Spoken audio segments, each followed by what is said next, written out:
Now I have to worry about if Discord decides to make me more uh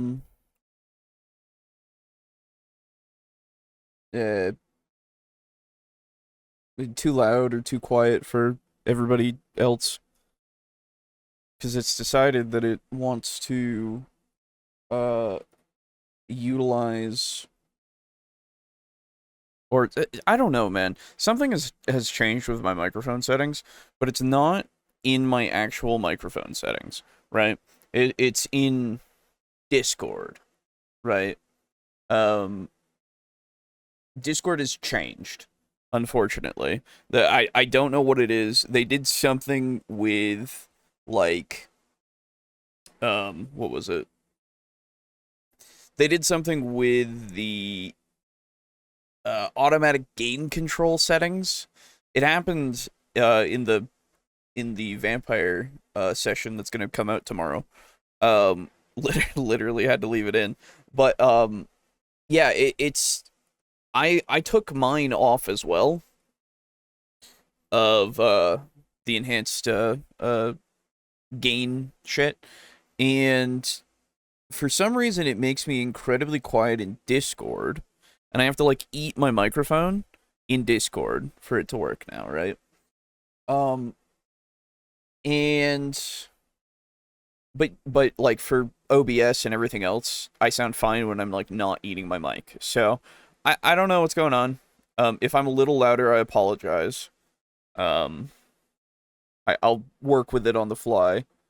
Because I'm never 100% good with audio settings apparently. So it's always going to be a problem. Hello Timothy, how you doing? Hello Pizza Funk. I see you. What's up? Welcome. Welcome back to Table Talk Discussion and Discourse. I, as always, am your host, Alejo, aka Great on 95, and welcome to year 7. Welcome to the beginning of year 7 for the show. Um, it, Crazy, huh? We've been around a year, more. So, oh, we're closer to a decade of doing this than we are to not. Time needs to stop. I agree. It's crazy, man. You ever like think about how like time just kind of keeps on ticking and all that shit, you know? You ever think about that? Woo, 7. Thank you. So, apologies for no stream last week, but last week was the time where I was apparently going to die of cold. Thankfully I didn't, as I'm here. But yeah, no, the forecast for my area has been pretty grim. And literally, like, to go to work, I like crested my car across an ice barrier, basically, that was made um because they plowed my road once, and then it all froze because of freezing rain. So it wasn't great. Had to go borrow and like an ice pick, basically, from my mom, and had to do that. Like, I took half the day off that day so I could get back here and pick at the ice and shovel it all up and like get through. And don't get me wrong, I'm an idiot, right? I didn't do anything to prepare for this. I knew it was coming. Oh, absolutely, I knew it was coming. You want to know what I did? I played Timberborn, the game where you're controlling a colony of beavers to set up a society. It's a great game. Love that game. But as I was playing it, I was like, I should really go and like shovel and shit so that I'm not like locked into my house before work. And then it was 2 a.m. and I went, shit, I gotta go to bed. So I went to bed. um, You Titanicked your car? Yes, I did. And by the way, I didn't even go to bed and sleep. I didn't sleep that night. So that was fun. I Titanicked my car um with an inability to be awake as easily. It was great. It was really good. Um so I also found out that my lungs and throat are incredibly weak because if I do stuff out in the really dry air, I come back in and I'm coughing to the point of like nearly throwing up. So that's pretty fun. Um, that's been me this week. I haven't gone outside too much. I should. I'm going to have to tomorrow to shovel my driveway again because it's snowing now. It's been snowing for a couple of days now. Um, and this time I'm gonna actually like make it so that I'm not doing the same thing that I did before. Um, but this time it's just powder snow, so I should be okay. We'll see. Game about beavers, yes. Timberborn, great game. It's a settlement kind of game. Settlement? I can't remember how. City builder. There we go. A city builder kind of game, right? Um, and yeah, it's pretty good. I've been playing it a lot. I had to reenact Sherman's March across the South last week. Hope everyone recovers okay. I nearly died, dude. But thanks, yeah. I've already. Yeah, no. It was a miserable week. Let's just go with that. I haven't been sleeping well at all, either, which is great. Um, so it's been good. I'm glad we're starting off year 7, um, the right way. But no, I mean, hopefully it's okay tomorrow. I mean, I'm not gonna push myself too hard so I don't die. But we'll see. We'll see how it goes. Didn't get much snow lately. That's good. I'm glad for you. I'm glad. I was on the lookout for terrorist trees. What?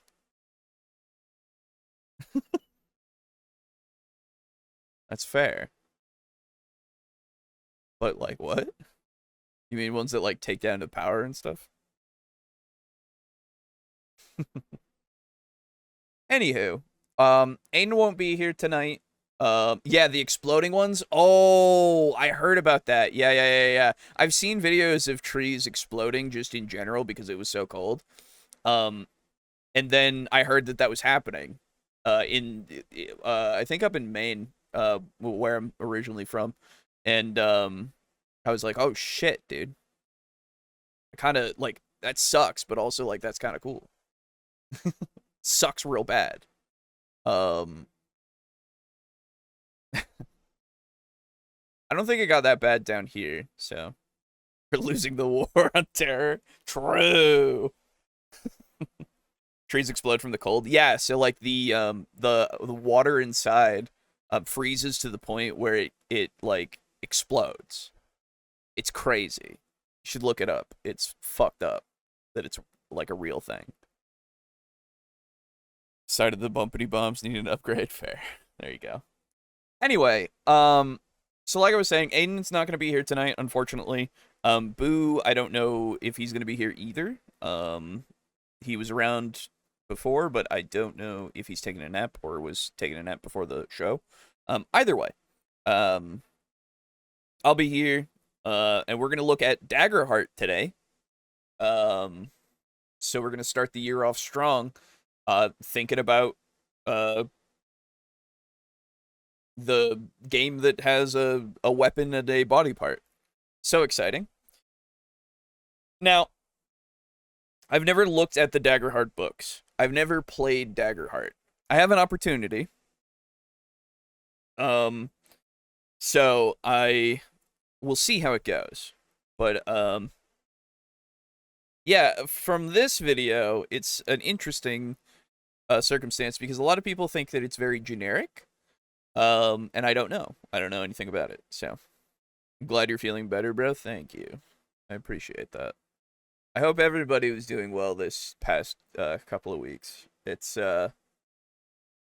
been a time, hasn't it? It has been a time. I didn't think it would be so bad, honestly, but it was kind of bad. Anyway, yeah, so this video is called Daggerheart 15 sessions later, a post-mortem review. This is brought to us by Egregious Games. Or egregious games, depends. I don't know. I'm assuming it's egregious, but we'll see. And I think this video is about like 10 months old or something. I'm not sure. It's a pretty long one. Looks like it's about 40 minutes, 39 minutes, in fact, and 3 seconds. We'll see how it goes. But yeah, so I'm interested to see what other people have to say about Daggerheart, because it's one of those things that it kind of, we've talked about it before, it kind of just came and went, you know? From just glancing over the source book, I think it looks a bit like just a modded D&D. See, that's the thing. I'm wondering what, and again, we'll get into it a little bit more here with the video, I assume, since it is quote unquote long. This isn't very long for a lot of standards, but it's a longer video than you would usually see on these things. And yeah, I want to know what it's about. What is it that makes it worth the time, I guess. So, here we go. E-G-G, Egregious Games. There you go. Egregious Games. Also, nice. Like that. Hi, my name's Greg. I'm a TTRPG aficionado and game designer, and I need to talk about Daggerheart. Before we go into this, let me preface this by saying I never go into anything looking to hate it. This is... You don't need to do this. I'm sorry. You don't need to do this. Like, I get it. I understand you're talking to the people who are diehard fans who are going to hate you if you say anything bad about their precious thing. I get that. You don't need to do this. Don't do that. It's fine.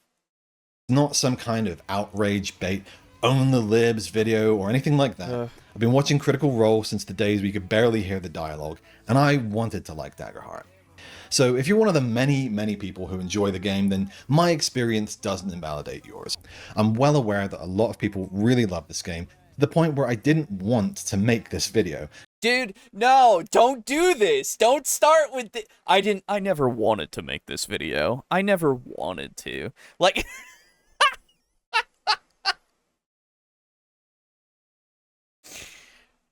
Oh, all he needed to do was sigh, and then we've got, like, the trifecta, dude. Oh, my God. Okay. All right. Oh, man. I don't watch videos like this. Are you kidding me? Okay. Of course, I don't really mind having a way to play D&D without paying WotC for D&D. That's fair, yeah. He looks like me with a bit of different colored hair. Yeah, fair. Some weird vibes already, yeah. I never wanted to make this 40-minute video. Hey, man. Yeah, dude. It's so... so true, right? Like... I have a lot to say, and I never wanted to make this bashing on the like, dude, just make the video, okay? It's healthy to have criticism. I'm sorry. Even if you're shit at your criticism, okay?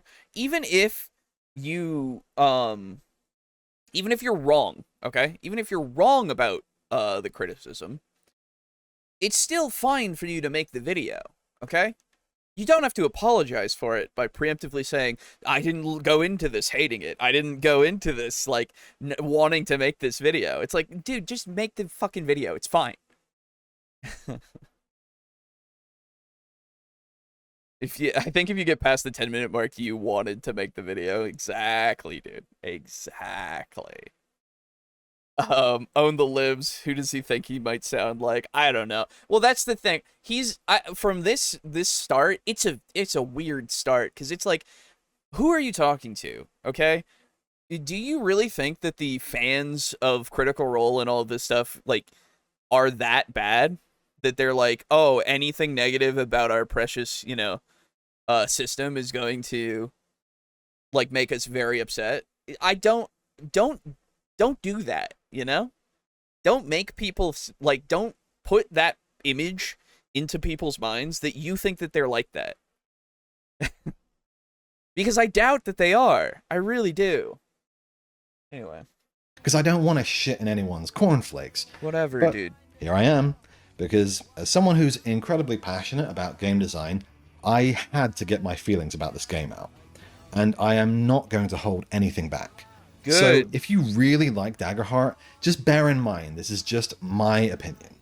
But if, like me, you bounced hard off of Daggerheart, I hope this video makes you feel a little less crazy. That's fair. Because there were times playing this game when I felt legitimately dispirited in a way I've never felt before playing an RPG. I felt like I was going crazy, and I'm going to talk about why. But first, I want to be fully clear. This was not a fault of the Game Master or the group. The GM's a friend of mine, he's an exceptionally good one, he incorporates character stories, he's very open to player contribution and homebrew. And as for the rest of the group, they were really engaged with their characters, all of them seemed to be enjoying the system, so I really think things almost couldn't have been better in terms of the group, in terms of everyone being very bought into the game. See, this is a very important thing to start with, by the way. This is incredibly important because if you can at least set the scene that this is not a fault of your table and all of this, then that's great. That helps with the criticism, because now I'm not going to assume, at least in the beginning here, unless you somehow contradict yourself, I'm not going to assume that you've not encountered this before in any other kind of game or something, like with your group, and maybe it's your group's problem. But it's just good to get that part out of the way. That's important, but it's also disingenuous, like presumable if this was so important that you have to make it, then you should want to. Yeah, no, that's true. That's true. Presumably, my brain. There we go. I got there. The background looks like he's filming in a bunker. This is, dude. This video right now. Now I don't remember how many months ago this was. Hold on, I gotta find it now. But it looks like a video from 2000. I want to say like one of my like old when I was a kid vlogs from like 2014. 2 months ago. 2 months ago. Okay, that's crazy. I thought it was 10. All right, never mind. 2 months ago. But regardless, I don't fault him for the being in his room just needing to record the video. There's nothing wrong with that. Okay, right? I just want to make that abundantly clear. So before I get into the deep criticism of the game, cool. I want to talk about a few things that I liked. Fair. Standard thing, you talk about the good stuff before you start shitting on it so that people go, oh, okay, yeah, sure. You don't have to, but you can do it. And first off, this game is incredibly original. This is not some derivative RPG design. Like Candela Obscura, they've remixed some existing ideas into something that is super unique. Oh. This is an incredibly worthwhile contribution to the ongoing conversation of RPG design. There's plenty of new OSR games like Shadow Dark that are cool and all, but they're just kind of returning to Monkey, They're refining it and making it very oiled up and slick, but it's BX style D&D. Mm-hmm. And I'm going to be real, a lot of PBTA style games are just paint by numbers. I mean, shout out to Kane, and I'm sure there are plenty other innovative, original TTRPGs that are going under the radar. What's PBTA? Is that what he said? What is that? Paint by the numbers? No. PBTN would be that. Is that what he meant? Paint by the numbers? I don't know. Anyway. But Daggerheart took some shots. It missed, but it took a lot of shots with some very interesting ideas. Okay. Like the duality dice. Inherently cool. I'm going to talk about resource management later, but the fact that you have one positive and one negative die and how that could be used to interpret narrative outcomes, that I really like. It's elegant, it's streamlined. My own RPG actually does pretty much the same thing with a positive and a negative die, and it works, so no convincing needed there. Stress as a resource is good, it's basically stamina for powering your abilities, and it's just a more immersive, in-fiction kind of resource than spell slots or once-per-day kind of things. Sure. I'm always in support of keeping mechanics grounded in the fictional world that helps me stay immersed as my character. And the fear system is a really interesting way of making the GM into a kind of player with their own resources. How fear is actually used we'll get into later, but points for trying to make playing as the GM more fun. Sure. The monsters section of the book is fucking excellent, actually. All these stat blocks are super brief, so you can have them all up on a GM screen. I'm already worried that we're never gonna see a screenshot or anything about any of this. Don't mind me as I'm starting water to boil so I can have some more tea. I've been drinking a lot of tea this week because of my throat. It's not like he needs to, don't get me wrong. But I absolutely would like to see, screenshots and stuff. And you've got space to do it. It just depends. I mean, he didn't want to make this video, so you can't expect him to.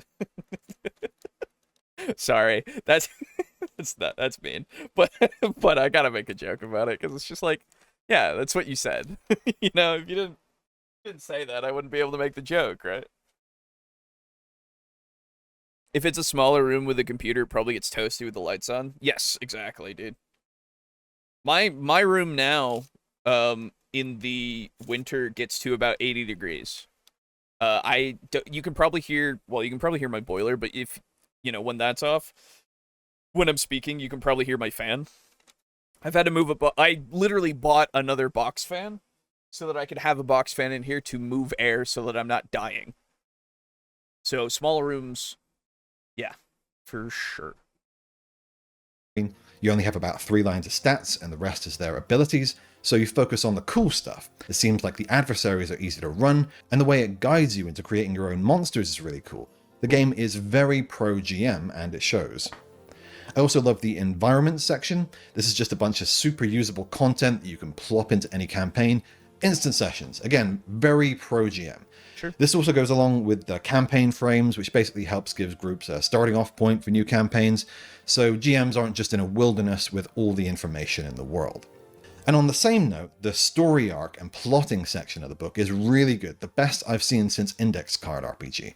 Something I really like in RPG books are parts that are going to be useful and relevant to any RPG, not just the one you're playing, and this definitely fits in that category. That's good. Now, with that out of the way, I want to talk about the things I didn't like so much about Daggerheart. Oh, you didn't like Daggerheart? Oh no. Okay. So I'm not opposed to skits. All right. I'm not opposed to skits. I think skits are funny sometimes. I think some skits can be, a thing. Immediately though. Immediately I went, "Oh, that's a different time of day." Because it's not the same lighting or anything, the rooms do not look like the same place exactly. I just immediately, you took me out of it. I'm sorry. You really did. It is 2012 exactly. I miss the days. I do. Again, sometimes they can be funny. It depends, right? It really depends on what they do with the skits. But man, oh man, I immediately got thrown off by this. Here we go. Okay. Let me bring this back a little bit, actually. I didn't like so much about Daggerheart. Oh, you didn't like Daggerheart? No. Oh, so you don't like loosey-goosey fiction first kind of narrative games?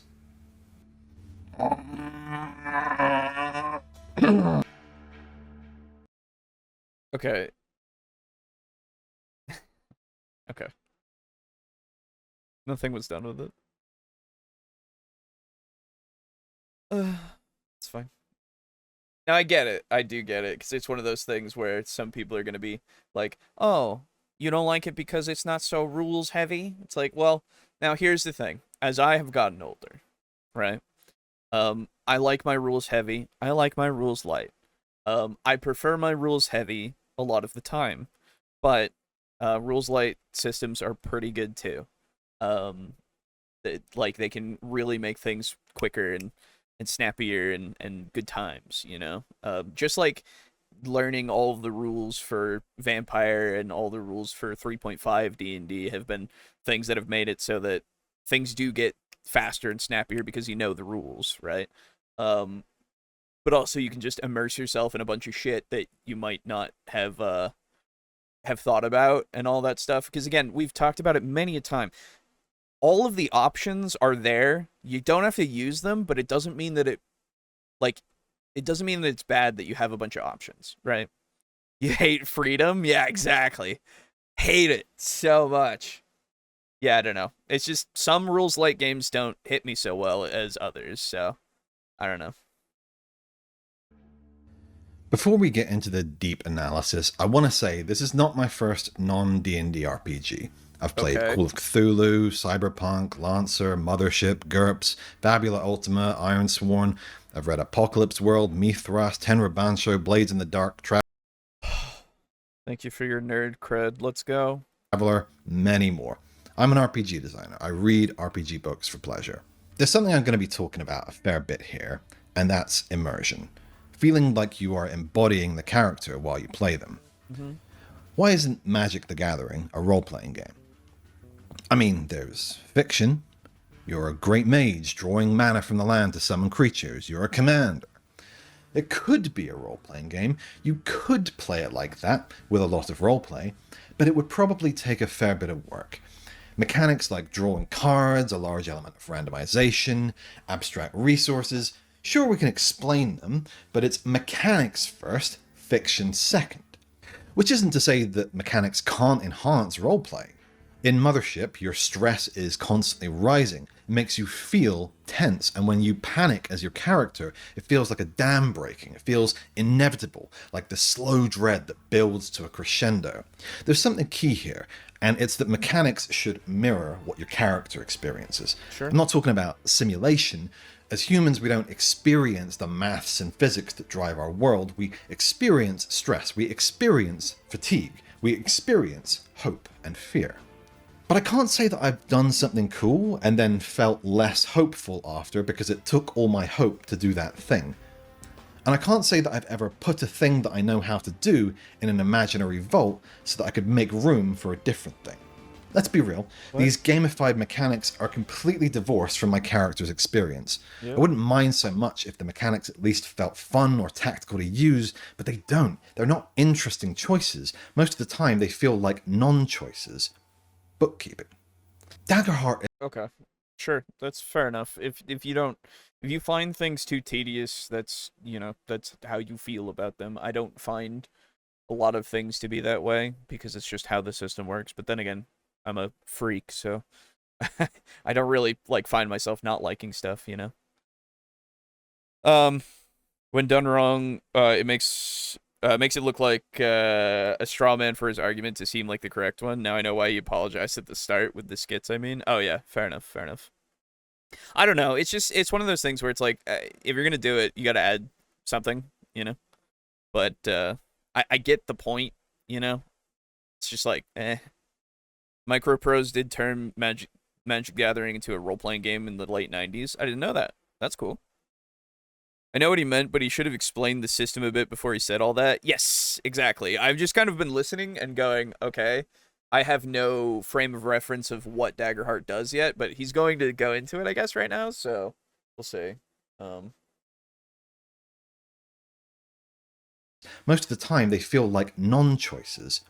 Bookkeeping. Daggerheart is a game that claims to be fiction first. This is a nebulous piece of terminology to begin with. Honestly, it kind of feels more like a marketing slogan. Dungeons and Dragons? This is Daggerheart. You're not limited by rules telling you what to do. This is a fiction-first game. Sure.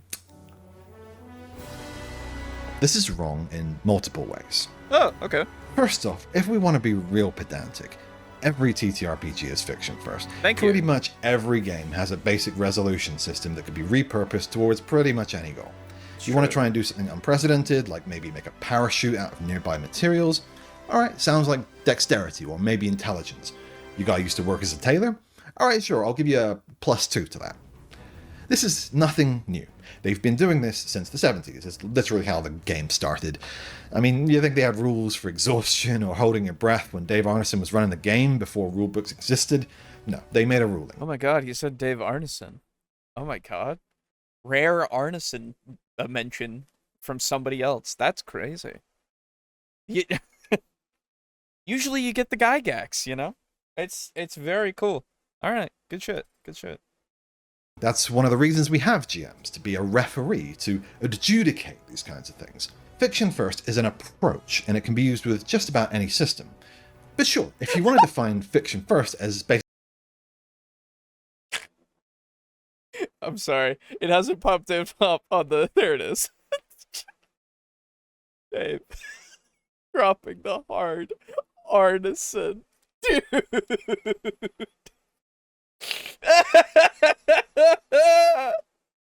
Oh, that's my favorite fucking joke right now. Holy shit. Oh, that's so funny. Shut up. That's so funny. Oh, fuck me. Alright. Anyway. I agree he didn't give context before talking about what's wrong. Like, he expects viewers to already know the game. Well, so... here's the thing. You don't need to explain everything before you start making your points, as long as you're going to substantiate them with evidence after the fact, right? It's just one of those things where it depends on how you do it, right?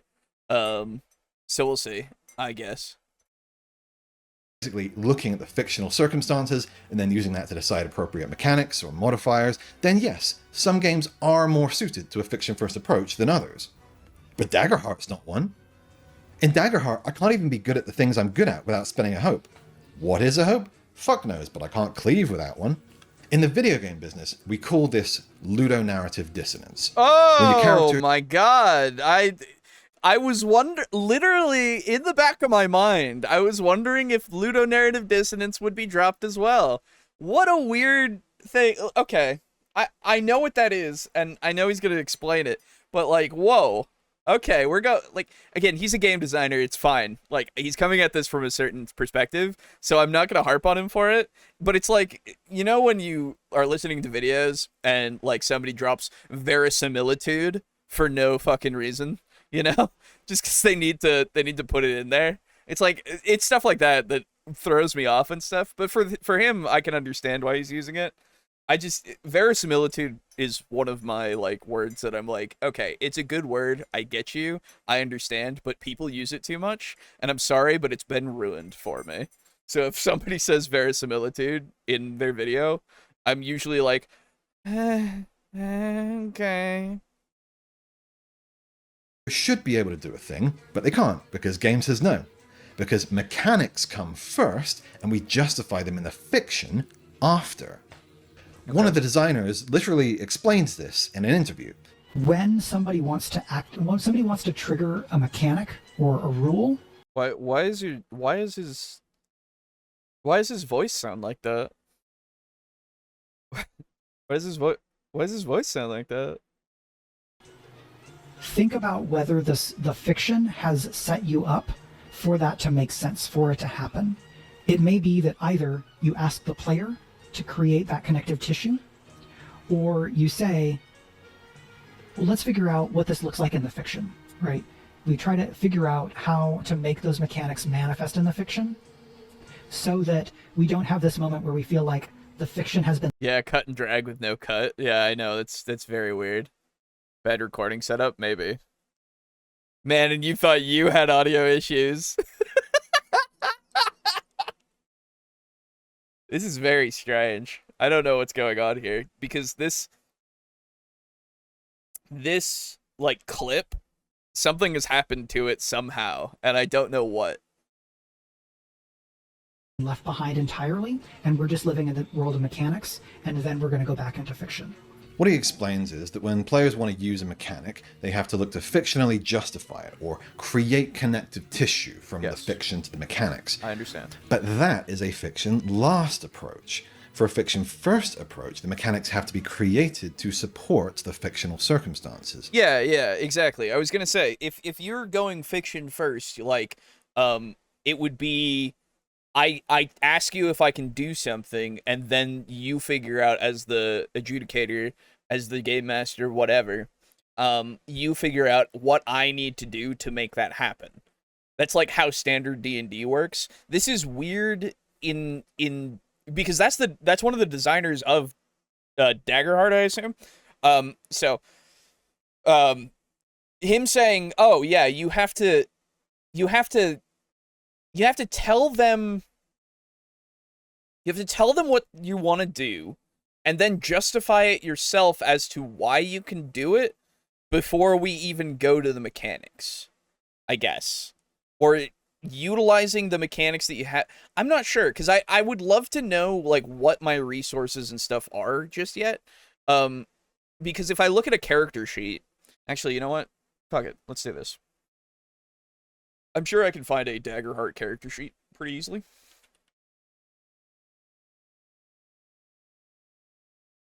Yeah, there we go.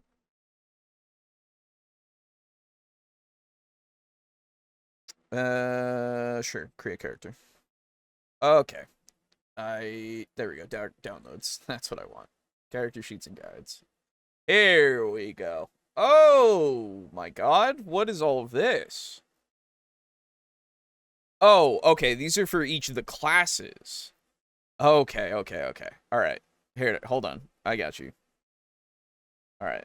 So, 2 seconds. Sorry. We'll use this one. There we go. Okay. So, all right. Hang on. Let's get rid of the useless information. And we'll get rid of the useless information. And we'll biggen this. We'll embiggen it. Good. You don't need all that either. Honestly, you don't need a lot of this. Let's just do this. I just won't touch the thing. All right. So this is a Bard Grace and Codex. This is page 1, I assume. And then you've got the Bard character guide down here that has all of these things, okay? I've never read Daggerheart, so I don't know what we're doing. Maybe they're just rolling the humanoid robots out already. True, they are. Okay, so let's see what we've got. So, we've got your evasion and your armor. So, you start at 10 with evasion, so I'm assuming that armor is a damage buffer, quote-unquote. Like, you subtract it from the damage instead of, having an armor class. I'm not sure. We'll see. I assume that we're going to get some explanations. Agility, strength, finesse, instinct, presence, knowledge. Okay. Sure. You have primary and secondary weapons with proficiency. That's interesting. Why do I have two hands, one for each? Your active armor. Okay. Now here's it. We have damage and health, so you have your tracker here, and I assume you can get more. But then you also have minor damage and major damage and severe damage. And it looks like these are just how you keep track of your actual health. So you have 1 as minor, 2 for major, and 3 for severe. So you would only tick off boxes when you receive that damage, it looks like. You have your stress bar here as well. You spend hope to use an experience or help an ally. What? An experience? Experiences or something? Okay, we'll get there. Make a scene. Spend 3 hope to temporarily distract a target within close range, giving them a -2 penalty to their difficulty. Oh, okay. That's for bards exclusively, I assume, because Yeah, you've got evolution here for druids. Okay, so they each have their own unique hope spend, I guess. Very interesting. They each have their own class features as well. Makes sense. So a bard can rally. Once per session, describe how you'd rally the party and give yourself and each of your allies a rally die. At level 1, your rally die is a d6. A PC can spend their rally die by rolling it, adding the result to their action roll, reaction roll, damage roll, or to clear a number of stress equal to the result. Oh, that's nice. At the end of each session, clear all unspent rally dice. Makes sense. Okay, so this is your Bardic Inspiration from D&D. Gotcha. Level 5, your rally die increases to a D8. Looks like it stops there. That's interesting. Maybe it doesn't. I don't know. But this is what we got on the sheet. Inventory weapon that we have is primary and secondary that you can keep. Okay, so you can have something that's active, primary, secondary, and then you can have stuff in your inventory. That makes sense. That's fair enough. Sure. Switching between weapons, I don't mind that. The actual character guide here actually tells you what you would want as your suggested traits to start with. So 0, I assume, is 10. 0 agility, -1 strength, +1 finesse. Okay. Yeah, and then suggest. Okay, so this is. I mean, that's pretty easy to figure out. That's not bad. Inventory. You take this stuff, torch, 50-foot rope, all this. A handful of gold. How much gold is a handful? What if my hands are big? You know? What if my hands are big?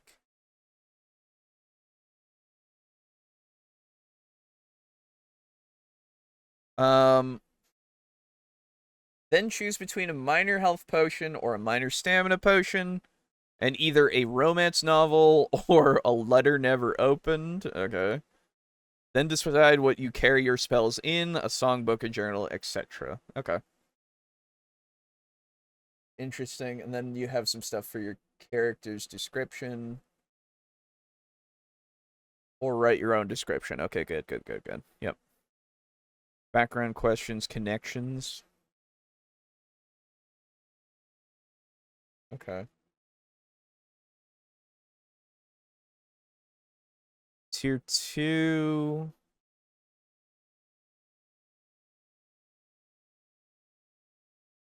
So is your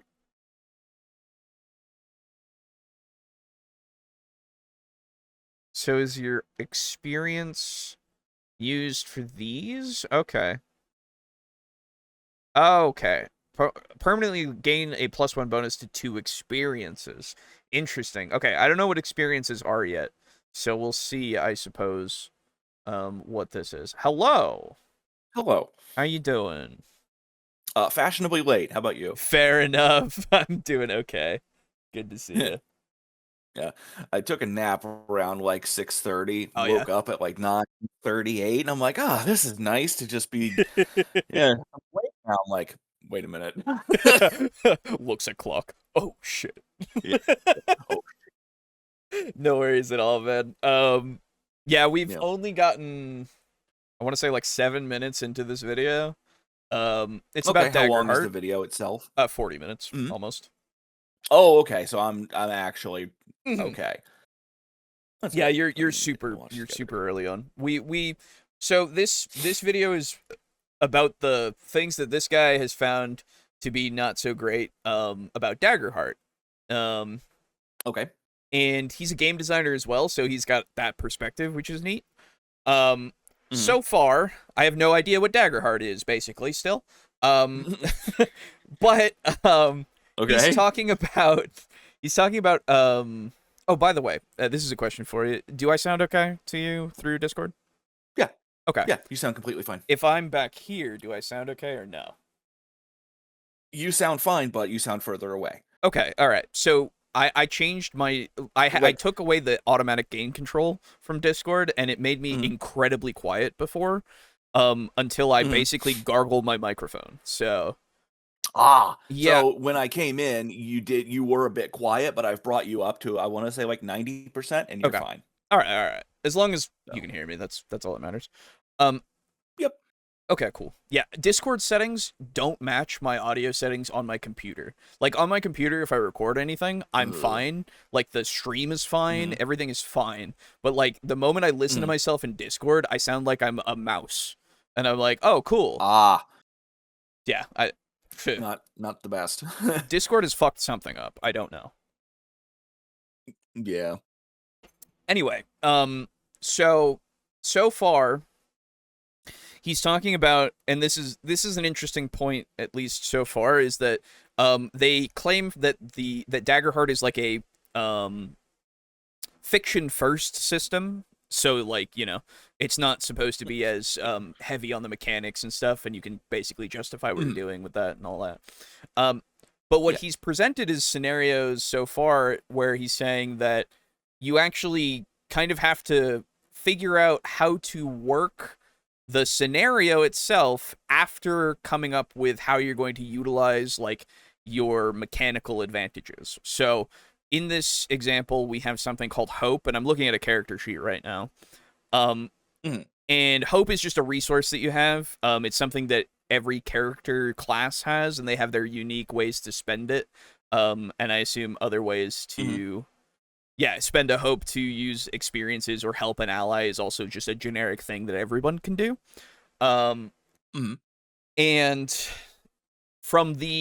even from the words of the designer themselves, or one of the designers, excuse me, they were like, yeah, you kind of have to, like, go into the scene and then kind of ask your players how they can justify utilizing it in this way or all this kind of stuff when you have your thing that you're using, like the Hope and all of that. Okay, so it's exactly like in Call of Cthulhu, like pushing a roll. It's exactly like yeah, that. It's basically like that, exactly. But the issue, of course, being, like, for their marketing and everything, they're really saying, like, oh yeah, no, this is this is fiction first. You don't have to worry about the mechanics as much. Where it's like, you think about it and it's like, gotcha. Oh no, you do have to worry about the mechanics quite a bit, actually, so that you can then utilize them for the narrative, you know?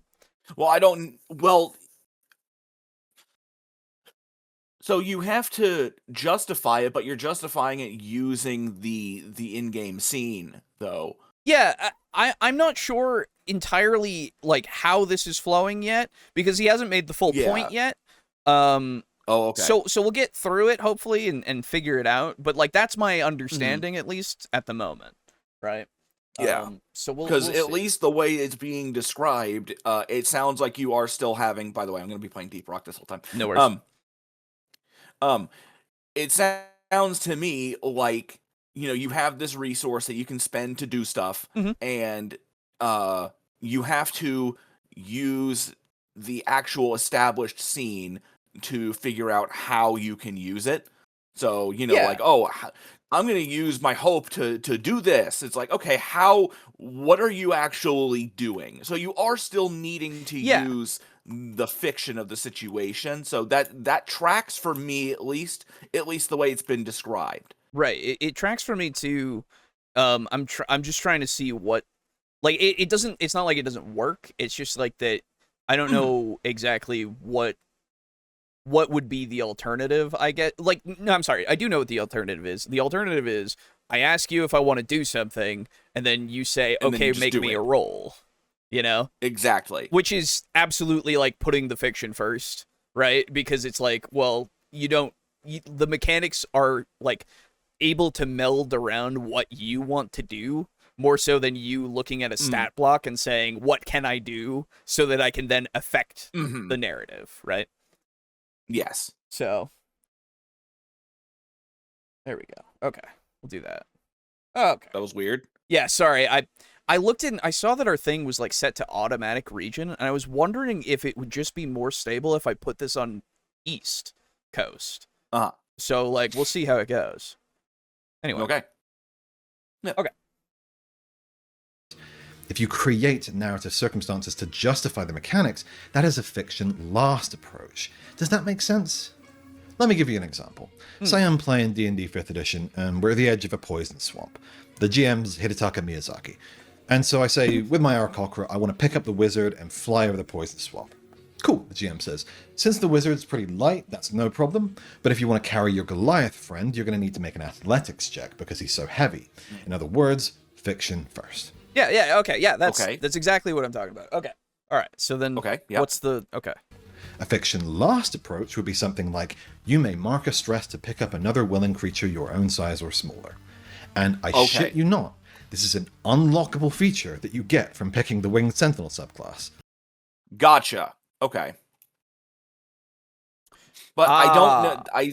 I still think that can work because your character has been growing stronger, and you're just choosing to that's what you're choosing to mechanically. That's what you're investing your strength in. But I think that still works for me. Yeah, I think honestly, like having it be that a feat makes mechanics different in the narrative. Like beforehand, you can't do this, I guess.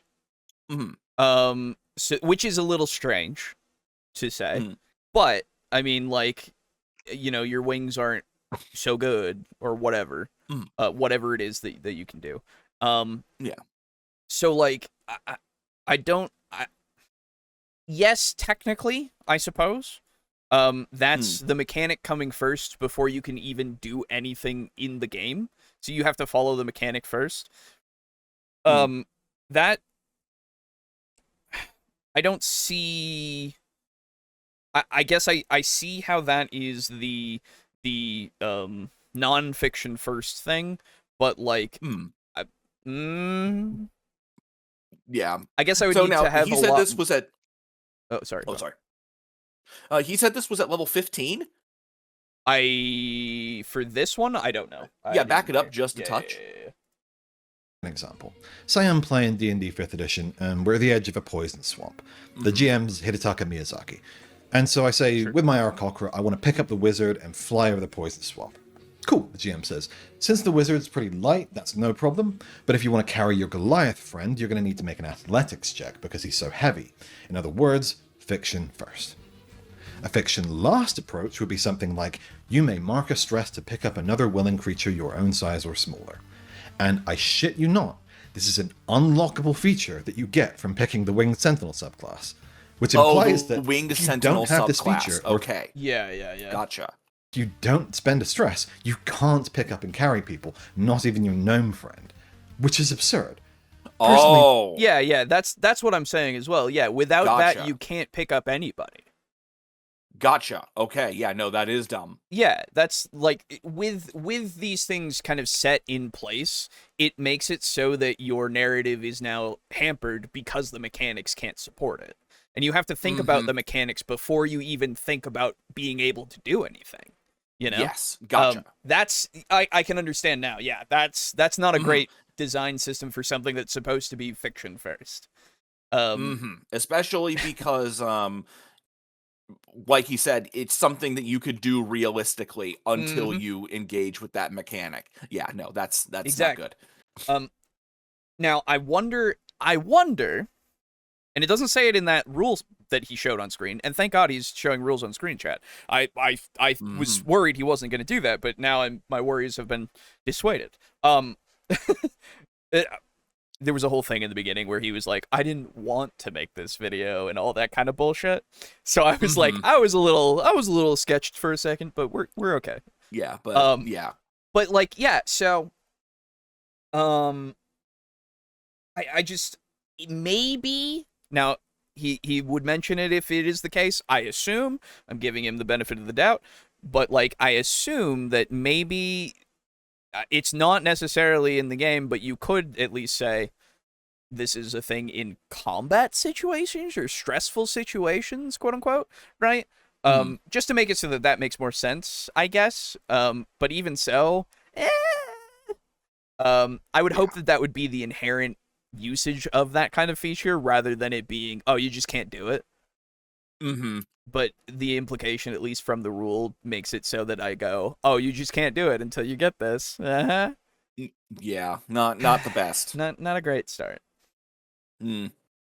There's nothing that takes me out of the fiction more than an action being arbitrarily gated or limited like this. Fair. I mean, maybe this is here to kind of like make rulings easier on new GMs.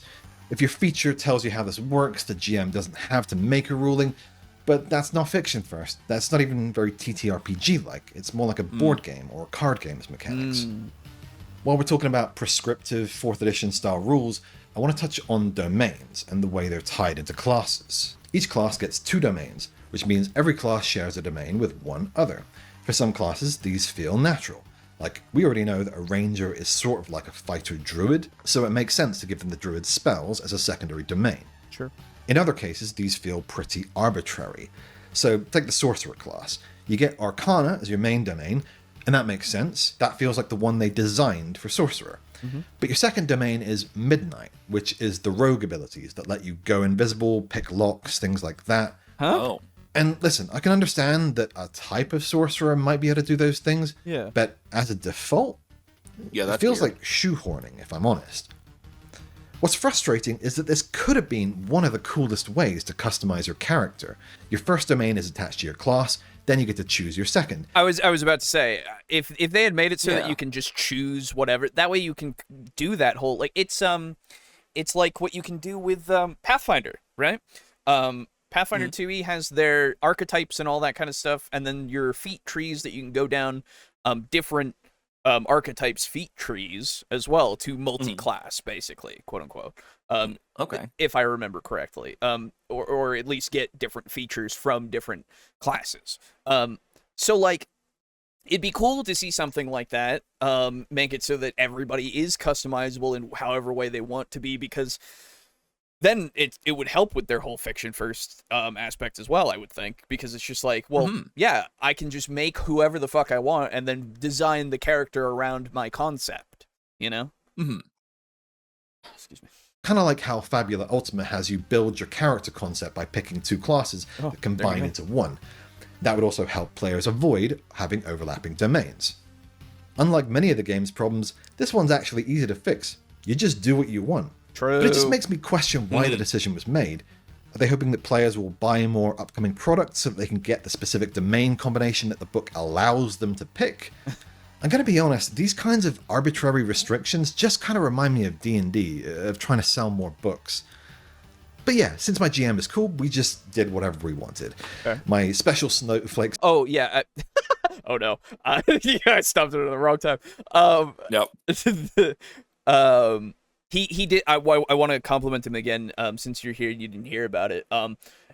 He in the beginning made sure to state like this was nothing to do with his table, with his group, with his GM, anything like that, which I very much appreciated because I would have been wondering otherwise, you know.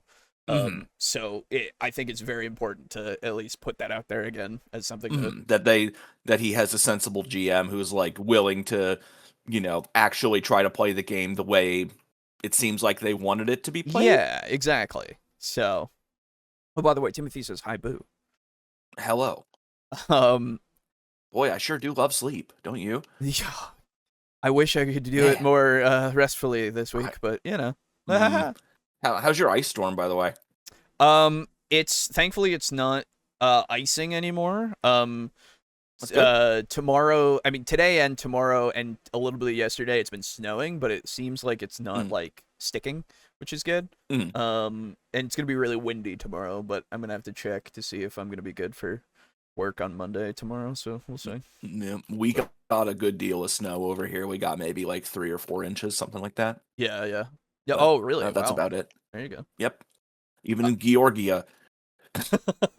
Yeah, no, like the actual ice storm part of it was the only thing that was bad for me because they literally, I told this in the beginning, but like they plowed my road and then like an idiot I didn't do anything about it. And so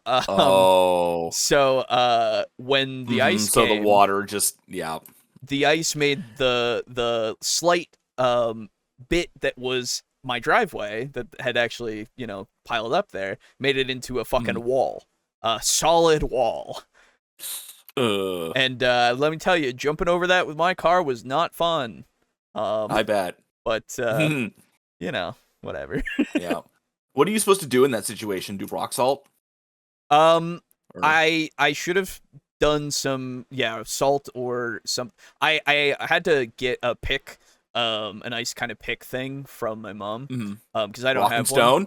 Rock and Stone. But no, it wasn't a pick like that. I wish, but no. Mm. But I had to get one from her, and I had to leave work early that day and just come here and just fucking go ham at it until I wanted to vomit. So it was good. So you just have to break it apart. Yes, yeah. Thankfully. Gotcha. Because I don't know if anybody in chat knows. We live in the South, Yeah. and we're not really used to actual legitimate winter weather. So Yeah. No, yeah, we just don't really. It's unheard of. It is Never happened. It's one of those things where when I moved down here, I was like, oh, it won't be as bad. But this time it was like, oh yeah, it was actually cool. Not as bad as it could have been. You are from the north. I'm the only one that's like purely from the you're south. pure Okay, south. so you have a little more experience. Yeah. But never mind. I'm from the south. I've never had winter. Anyway. But his vocabulary makes me nervous. As a bi man, a lot of people don't like me using stuff like special snowflake or libs. True. Yes. We'll see how it goes. I don't know. I feel like he's talking about special snowflakes in the sense of players who want to be unique. I feel like that's the way. Don't forget, he could have said what the fuck is a unicorn. He could have said unicorn. He could have said that. That is true. That would have been a dead giveaway of something. Yeah. But yeah, no. I'm assuming because Special Snowflake is used a lot more in the TTRPG space as somebody who wants their character to be very unique and like something they want to be the out. Special Snowflake. Exactly. It's not necessarily derogatory, thankfully. Yeah. It is a warning sign. Hell, we've used that with Brogan before. That's right, yeah. It's true. Because he has to be it. He really always wants to be the uniquest character. That's right. And more power to him. Love it. Every time. Yeah, it's fun. It's fun being the one that's special. Yeah. I'm going to be honest, these kinds of arbitrary restrictions just kind of remind me of D&D, of trying to sell more books. But yeah, since my GM is cool, we just did whatever we wanted. My Special Snowflake Sorcerer had the Arcana and Codex domains, and that was all well and good until I got to level 5. Once you get to level 5, they introduced the Vault. Basically, you can have only 5 cards equipped at once, so you have to choose which ones get put in the Vault and which ones get temporarily forgotten. Like prepared spells in D&D, it's a mechanic that feels detached from the fiction. And listen, I get why they did this. So, okay. Is that a sorcerer thing or a spear spleen thing? I don't. Let's see. If I look at the character sheet, I have them. If it's not on the character sheet, I'm assuming it's a sorcerer thing because he said the codex domain, so maybe that has something to do with it. Yeah, maybe. Here we go. Okay. Oh, here we go. Channel raw power.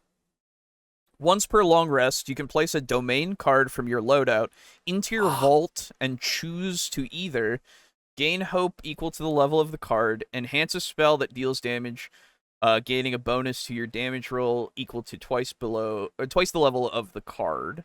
Okay, that's just that channel raw power feat, though. Hang on. Maybe it's in their like level up thing here. Yeah, he said level 5 specifically. Yeah. Now he did say at level 5 they introduce the vault, which makes it so you. Yeah, I don't think it's not on the sheet. It looks like so. Okay. Okay. Weird. Okay. I don't necessarily know. So we shall see. Yeah. This is basically a band-aid they slapped over the top of ability bloat in order to reduce cognitive load. Sure. But then they also compromised and introduced more rules bloat by saying that you can recall the cards into your hand by checking the card's recall cost and spending that much stress. I'm going to be honest, it all feels unnecessary and restrictive. For someone who enjoys playing a caster, having an arcane toolkit, this felt like another power limiter that made me feel less like a sorcerer, more like an arcane dipshit who can't remember more than 5 spells at once. And once again, it's mechanics first, fiction second. Yeah, that is kind of true for that one too. Yeah, I get it to a point, right? Because it's like, what do you do to limit the magic? You know, Yeah. it's hard to do. Like, I will praise fourth edition every time, because they literally just made it so that everybody has their powers and everything, so that everybody feels quote unquote the same, in that respect, but not that, like, it's so that everybody is able to actually like feel like they're doing powers and stuff when they're not able to do magic, right? Yeah. And from the ground up, the way that they did it made it so that everybody's balanced in that way. For this, the vault literally seems like, at least for the sorcerer, again, I don't know if this is the same for wizards or whatever the fuck else might be there, but the vault would be something that it's like, well, you wanted to play a fucking spellcaster, didn't you? Well, Let's guess be what? You careful only get with that. 5. Let's be careful with that one.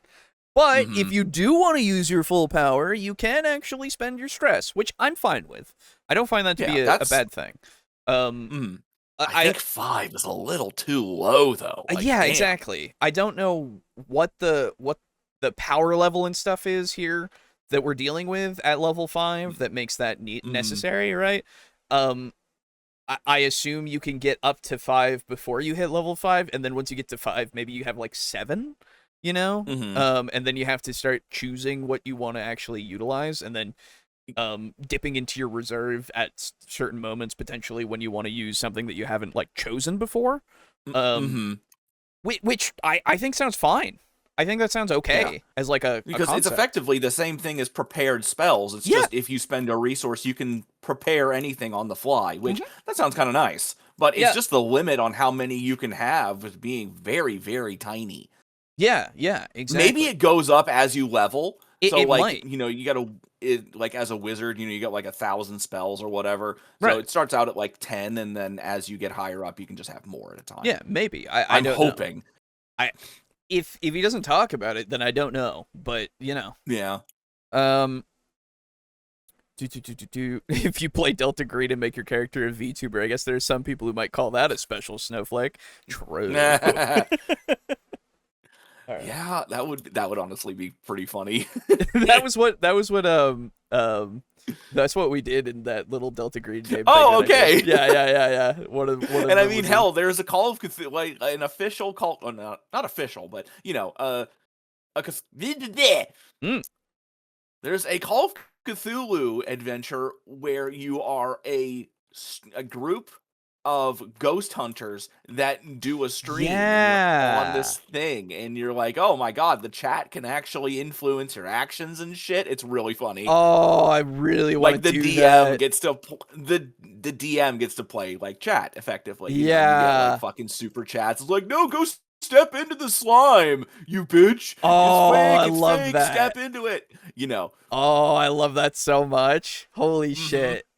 Yeah, it's really neat. The adventure itself is kind of meh, but that concept is fantastic. Yeah. Oh yeah, for sure. A chat in the 20s? No. It's a modern thing. It's modern. D&D 4th edition was full of stuff like this, which is one of the reasons it got pushed back, but it's far more egregious here in Daggerheart. It reeks of modern video game design, of cooldowns and one use per day abilities and tokens and counters, and every class having the exact same number of abilities. These are mechanical contrivances, complexity for complexity's sake, gameplay loops, which is not what I want out of a TTRPG. Listen, if you want that kind of stuff, good for you. I'm not saying your preference is wrong. What I am saying is, stop calling it fiction first. Fact. You can't just say shit. This is actually my new one-page... No, dude. No, you can, though. You can just say shit, because that sells books. Yeah. It sucks, but... Sorry. I mean, look at the AAA video game industry. Exactly. You can just say shit. Yeah. Each RPG, you can see it's really good here. So this is actually a diceless RPG. You resolve all the mechanics in this game by drawing off the top of a deck of cards. So just to demonstrate. Oh my god! It's an ace of hearts! You take a step forward. Incredible. Okay, maybe it's not fiction first, but don't you think you've still been a little bit too harsh? I mean, you said you enjoyed Fabula Ultima and Lancer. Those games have some pretty gamey mechanics. Okay, again, I'm sorry. I don't mean to harp on the skits, okay? The other one was fine, actually. Like, the one between the actual thing and then this was fine because the microphone was fine and everything. It was vertical, which was weird. Yeah, it was vertical, but like it's fine because it was a whole bit, and it kind of added to it, right? This your stand-in for somebody who's like pushing back against your opinions and stuff a little bit here. The microphone is shit. Yeah, and it's really taken me out of this, you know. And you know what's ironic? If okay, you remember this from the fucking Wytheville video that I showed you, where it funny would be, Mike. It would be ironic. It's ironically better if you have a good mic and then you make it sound like shit on purpose to do that joke. Yeah, I don't know why. I don't know why, but that would have been better. Yeah. Oh yeah. If you're going for something like that, absolutely, right. But this is just supposed to be your average person who's just like, oh, but I like Daggerheart, so you don't like Daggerheart. I don't know why. What are just trying to be that thing to bounce off the wall a little bit, right? Of saying, but maybe, but like, I'm sorry, the camera's not in focus, okay? Yeah. The microphone is shit, and it's in a completely different room. Yeah. Different lighting. Or it's same room, different lighting. Exactly. Like, it's all of this makes me, and I'm being a fucking nitpicker for sure. Don't get me wrong, okay? I understand. It doesn't fucking matter necessarily, but if you want it to be something, then like make it something that doesn't draw me out of it. You're talking about immersion and stuff, okay? Yeah, that is very true. Like, just like be more immersive, you know? Be more consistent in that way. Yeah. October 24th, 1929. Chat, am I cooked? God damn it. All right, what the fuck happened good. on that date? Alejo, do me a favor. Oh, I yeah. can't I don't Google. know. I don't know if they let's just picked that date for random or not. God damn it. Hold on. It's like, oh, that's like the day the fucking Great War started. Oh. I know what happened earlier. Oh, it was Black Tuesday. The stock market crash of 1929. Thank you for picking a date, and it Or wasn't Black just random. I Thursday? appreciate Black it. Thursday, there we go. Black Tuesday, Black Thursday. That's hilarious. Yeah. Well done. Well, You Wall fucking Street nerd. crash. Very good. I really like that. Yeah. Yeah, but he didn't want to make the video, so why bother? True. He didn't want to make this video. True. It's so funny. Yeah. When you start with shit like that, you're just opening yourself up to jokes about it, dude. Like, you just don't do that, all right? You wanted to make the video. Shut up. You're fine. Yeah, right. Like, it doesn't matter. Nobody gives a shit. It's fine. If somebody disagrees with you because you made it, then, oh, no. Yeah. Hey, RDX, how you doing? Anyway. Well, yeah, one's specifically supposed to feel like a video game. The other is using literal mechanics. I totally believe that you're talking to that person in the different lighting. Yeah. I know. It's just no, I did the exact same thing. As soon as this started, I was just like, what the fuck? Yeah. Yeah. Did this man record from a paper tube with fucking film over it? Oh my god. Oh no. It's the thing. Again, if you're gonna record in your bedroom in 2025, this was 2 months ago. If you have like a shitty webcam, you want to make a video, it doesn't matter. I don't give a shit. That's fine. And you're putting in some effort, that's fine, okay? But when you start with, I didn't want to make this video. Yeah.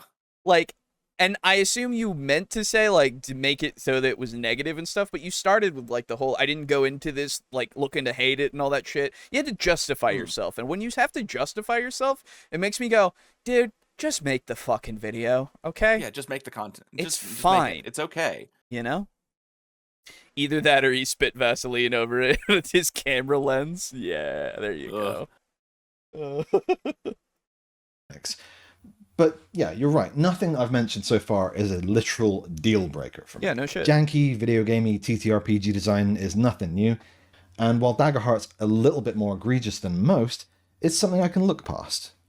But Daggerheart doesn't just have the expected problems of a 4th edition. Hey, why are you, like, not facing him anymore? Now I have to... You faced him in your little skit thing, and now you're facing us again. What are you doing? Yeah. Come on, this skit isn't fiction first! Yeah! Oh God, no, dear God. Yes, dude. Chat, please. Thank You've you. murdered this man. That Have is mercy. so fucking good. That's funny. Jesus Christ. Whoop. This skit... Oh, fuck. Good one. Very good.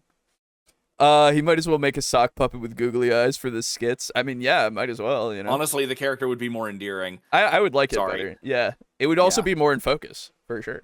And he True. can put the microphone up to his face and like just say words. He could just be sitting there Yeah. and just doing the sock puppet in front of the normal setup. Yeah. Oh, that would be a much better fucking skit. Come on. Yeah. Anyway, I mean, there's that a would have been more reason why effort Arlo than he is was asked to popular. put in. True, he didn't want to make the video. True. He didn't want to make it. He did not. He didn't want to make the video. You think he wanted to make a sock puppet? The video's about 40 minutes. He didn't want to make it, you know. Yeah. Like. It's also trying to be a narrative game. And that's where the real problems start.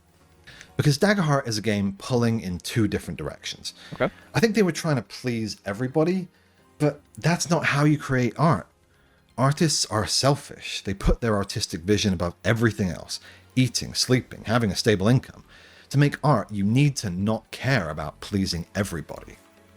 Now, I'm not suggesting people didn't put blood, sweat, and fair tears into this game. It's obvious that a lot of people did. But this was a design by committee game. You can tell they wanted to please as many people as possible, both on the design... Yeah, no, they wanted to do this like a business, which Yeah, is fine. That's the thing.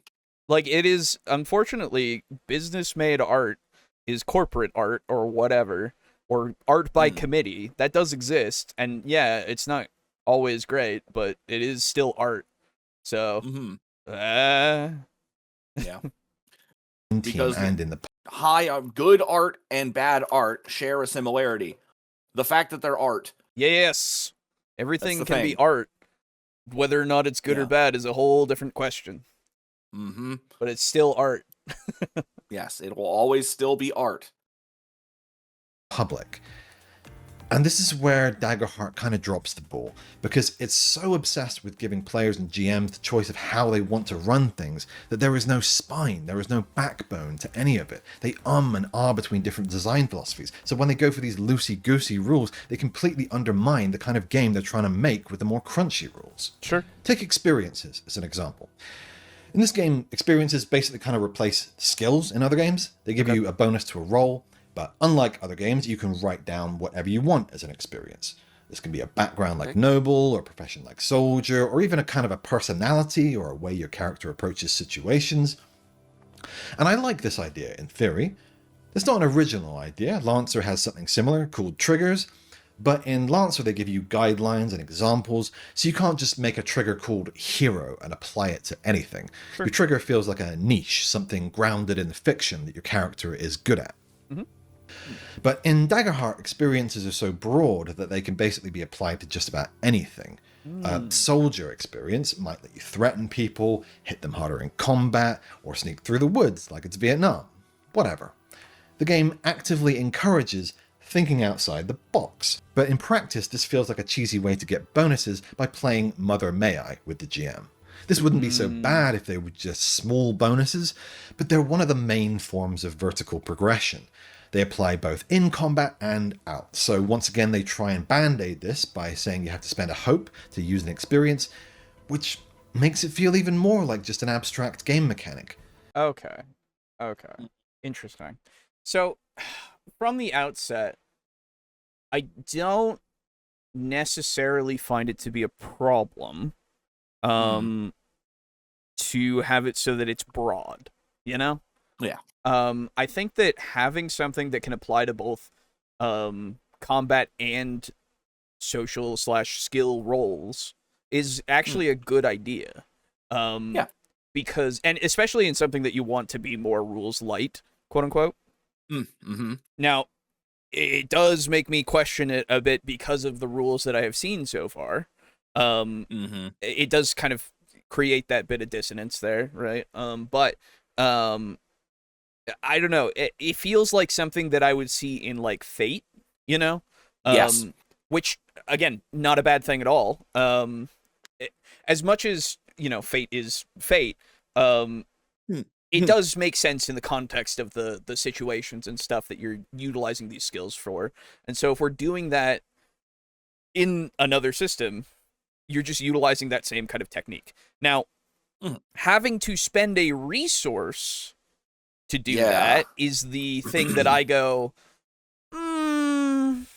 yeah, that's weird. It's a little strange, right? And I get wanting to limit something that can be limitless by accident, I guess. But I think that's more of a, you have to like trust your GM, and you have to trust that they're going to adjudicate that properly, right? Like in certain situations, if you go, yeah, can I use soldier while I'm going through and trying to sneak through the orphanage? I don't fucking know. And, they go, oh, I don't know. I mean, like, they're like, yeah, because children, this is a fantasy game, right? Yeah. So, one, I find it funny that he brought up Vietnam as a reason why you can sneak through the jungle, because, you know, you have to kind of think about soldiers in a fantasy setting. Yes. Those kinds of battles weren't really fought. Yes. Yeah, they were fought in open plains. From what like that. From what I also understand, though, is it can be utilized in any setting, quote unquote, like the system itself. Okay. So at least that's what I've heard. So I don't know. So potentially that's it doesn't matter. But like, you know, war, we can just say war, right? Yeah, that would probably be better. Be more generic.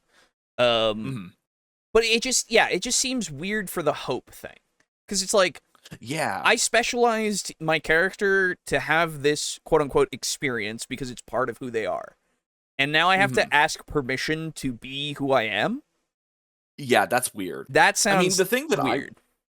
The thing that I would do in this situation is let you, like, we'll use soldier or war again. Anything that just makes immediate, obvious sense. Like, oh, am I good with a sword? Yes. Yeah. Can I wear this armor? Yes.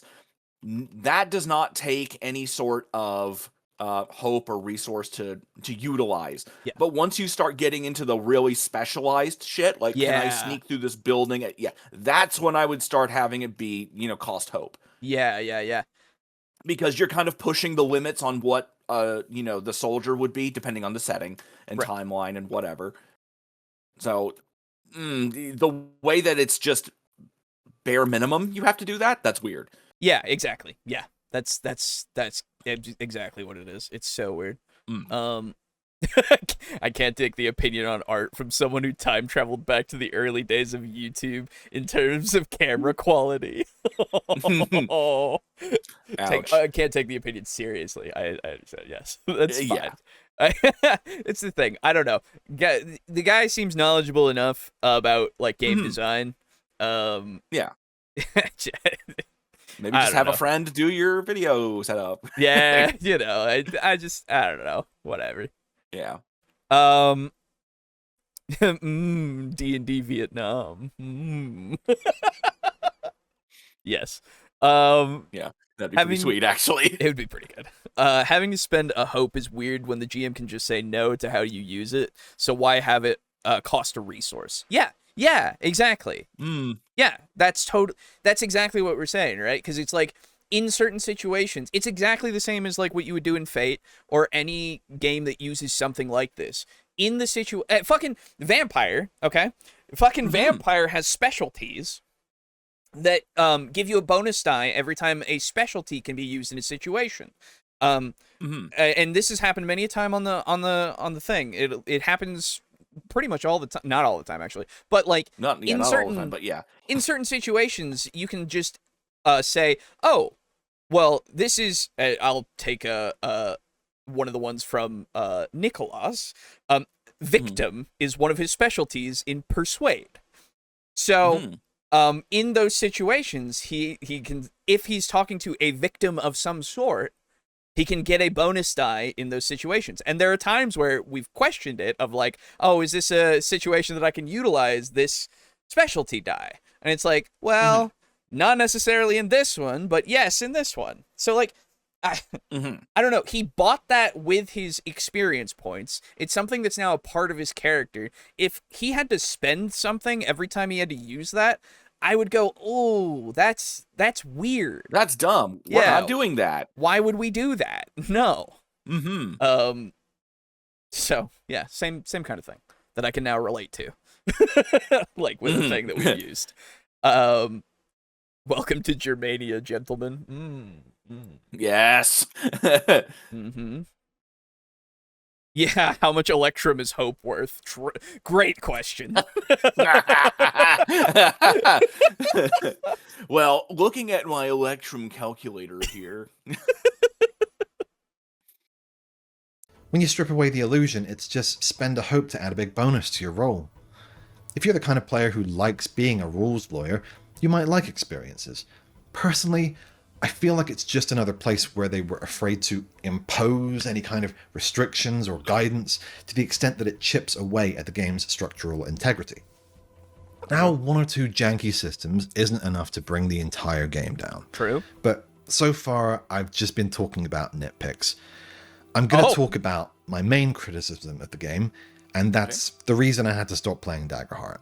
Okay. While not everyone realizes this, one of the most important functions of rules in RPGs is to act as an independent arbiter. The GM doesn't decide when you die, the dice rolls do. That layer of separation between the arbiter and the laws they uphold are what stops the entire game from just becoming GM. Sorry. GM fiat. In most RPGs, in combat, there's a sense that the GM isn't actively trying to kill the players. Yes. They're just acting out the monsters, having the monsters do what the monsters would do. And they can fudge things in a few different ways to make things plausibly easier when needed, or they can drop in some reinforcements when things are too easy, but they're not in full control of the rules. Monsters have to act on their turn according to their nature. And I think that's why combat can be so thrilling in RPGs, even without the dopaminergic gamified mechanics of video games. You're in your character's shoes, where anything could go wrong. The consequences are real and lasting. It's possible for a campaign to end because of bad rolls. Crucially, even the GM doesn't know what's going to happen. It can be heartbreaking. It can be exhilarating. And this isn't just true of crunchy games, it's also true of narrative games like Candela Obscura or... Well, you just said TTRPGs, so you already included all these, but yeah, go on. Ironsworn. In those games, consequences happen immediately when a player fails a roll. Feedback is instantaneous. And when your resolution has some really consequential possible outcomes, occasionally you will get the worst possible result. This weekend, I was running a playtest of my own system, and I was sort of trying to take it easy on the players, because most of them didn't really know the system. So when an enemy rolled an ultimate success versus the player who just happened to be my Daggerheart GM, and they took him from uninjured to downed in that single hit, it wasn't my choice. It wasn't fair. It was just phenomenally unlucky. But it instantly created stakes, drama, and the reality that the players had to act. I mean, that can that's like something that could happen in Call of Cthulhu and shit. Like, that's fair enough, True. I don't see that being a problem at all. Yeah. I guess it's kind of strange to hear about a D&D style thing. Well, I don't know. I don't know if his is a D&D style thing or not. I really don't know. Yeah. Whatever his system is. Yeah. Now or lose a teammate, and when he struggled back to his feet, it felt like snatching victory from the jaws of defeat. In Daggerheart, that never would have happened, because rules as written, GMs don't even crit. Now, What? I would just ignore that rule. Huh? But even as a player, the damage system is designed to make it so that nothing too dramatic ever happens. Because after rolling all your damage die, adding them up, and comparing them to the enemy damage thresholds, the most damage you ever do is 3. Yeah, okay. This is what I was wondering about with the actual character sheets. So, just for context here, and I assume he's going to talk about it in a second as well, but like your damage and health thing is like a tracker, basically. Basically think like Vampire has of 10 pips, basically. Whether or not you have that full 10 or not depends on your stats, right? And then for damage and health, in this section, minor damage is 1 HP, major damage is 2 HP, and severe damage is 3 HP. So what I'm assuming happens is whenever you're in whatever situation, like you're saying, you're comparing damage dice, however much you might be over, you would get that severe, and it would be 3 HP. That's weird. It is strange, but having something where you have up to 10 HP, I mean, that is a big blow. It is. So, I don't know. I guess we'll see how he frames it, but to me, that seems perfectly fine within the system, you know? I guess the thing that's weirding me out really is just the fact that it's a fantasy game, and I don't know of any fantasy games, or at least, ones that advertise themselves as fantasy games, where that's the case. Because in Call of Cthulhu, that makes perfect sense to me. Yeah. Even in Call of Cthulhu, you can have more than 10 if you're like really you can chonk. Have, 14 sometimes, you can have like 14, 15, 16, even if you're... And if you're doing Pulp Cthulhu, you can have a bit more as well, but that's... Yeah, you can have like 30. Yeah. And... it's hard for me to get my brain around it because I'm imagining in my head, it's like, oh yeah, it's Daggerheart, oh, it's like D&D, and he keeps referring to it as, this is making me think of D&D and blah blah blah. So yeah, I keep hearing it's hard for me to get past that. Yeah, I keep hearing that it's like reskin D&D a little bit, like in certain aspects, and I'm like, okay, but like certain things like this, I'm like, well, that feels like you can continue to have, you know how people complain about the stakes of D&D as you level up, not having everything matter. Well, this seems like a good way to make it so that things matter all the time. Now, I get the idea of like, oh, you've rolled so many damage dice and you didn't do that much damage, quote unquote. But at the same time, it really depends on how the system works with these minor, severe, and minor, major, and severe damages, right? I don't know if there's an injury system. I doubt it, but there could be a lot of stuff. And again, when you have up to 10, you don't necessarily have 10. 3 could be half of your health. Yeah. Right? And the other thing is that I would assume that this damage is not like taking place in a vacuum. No. It's not like, oh, everybody fights one goblin, no one moves, and you just swing your sword like it's in RuneScape. So you could get hit with 3 severe damages and you're instant down. Like, come on. Yeah, no, that's the thing. Like, we'll see how he frames it. Yeah. 3 hit points.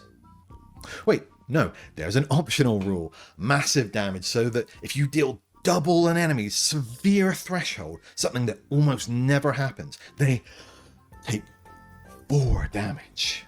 Wow. That's almost enough to incapacitate a level 1 wizard. Okay. It's like an invisible wall in a video game. Like if Frodo reached the edge of the Shire and Gandalf popped up like, you cannot pass. It's dangerous pass here. And we wouldn't want that now, would we? This feels disingenuous just from the way that I can understand the system from the character sheet. But you would have to explain to me more how the actual damage works, right? Because I don't know enough yet. I really don't know enough. I'd say modded D&D more so than reskinned. Okay. Yeah.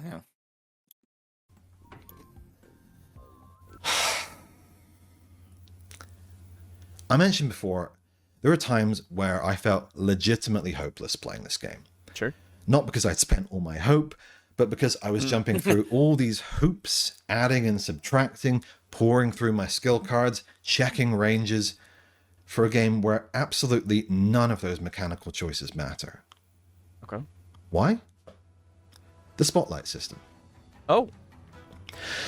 I hate the Okay. spotlight system more than any mechanic I've ever encountered in any game. Oh. And I didn't say tabletop RPG, I said game. Oh. The Okay. spotlight system is an abstraction that, in combat or action scenes, serves as this game's replacement for initiative. Or I should say, it's an initiative-shaped hole, which destroys everything it touches. Uh-huh. In the spotlight system, there are no rounds or turns. You just sort of decide who goes next based on vibe. Monsters take a turn when the GM feels like they should. I mean, sure, there's guidelines for when to do it, usually after a player rolls with fear, but the rules explicitly say you can make a GM move at any time, and a GM move can be anything. It doesn't have to be spotlighting a monster. Examples of GM moves include show how the world reacts, which is a grandiloquent way of saying stuff happens. In other words, in combat, the GM can completely choose the balance of the combat at their discretion. They can tune it up by spending fear, or they can tune it down by not spending fear. Whether there's 4 enemies left or 1, it doesn't matter. Players and GMs get the same number of turns either way, which is as many as they fucking feel like. None of the danger I'm supposed to feel from the reality of the fiction is reflected in the mechanics of the game. Yeah. Ugh. Okay. I can see. Yeah, I can see that being completely weirdly immersion breaking, right? Because at the same time, I can see why they would do it for things like something that is a boss fight, quote unquote, right? Where you're fighting a dragon, and the dragon should be able to do a lot of stuff because it's a dragon, you know? Yeah. Which is why. Well, I mean, don't forget, you have way less damage being dealt. Yeah. So there might be times when you just kind of want your enemies to be able to actually do something. Yeah. I'm not saying I'm fully on board with it, but that's No. definitely a reason. Yeah, it certainly seems like it would work better for the system in play because of the health values, right? Yeah. Again, don't know enough about how damage works, unfortunately, to make too much of an opinion on it. And again, it could be that it's hard. Yeah. Like from what he's describing, it's hard for you to even get to that severe threshold with damage dice. And what I'm assuming that is it's some combination of like the armor that you have as well as your evasion that you have, because those are 2 different stats that you have. And and then if they go past it by a certain margin, that's when they would take severe or minor or major, right? I assume. He kept saying that you have to compare damage dice or something. So maybe it's like saves and damages, Something like that. Something. Maybe there's a defense roll of some sort or something. I'm not sure. Yeah. Is he describing the spotlight system accurately, Alejo? Can I request a fact check? Ooh. Yeah, I suppose. Let me see what I can find. Because I don't know if Daggerheart. Let's see. Rules. I think there's a there's like a quick start guide or something that I can look at that would probably give us something.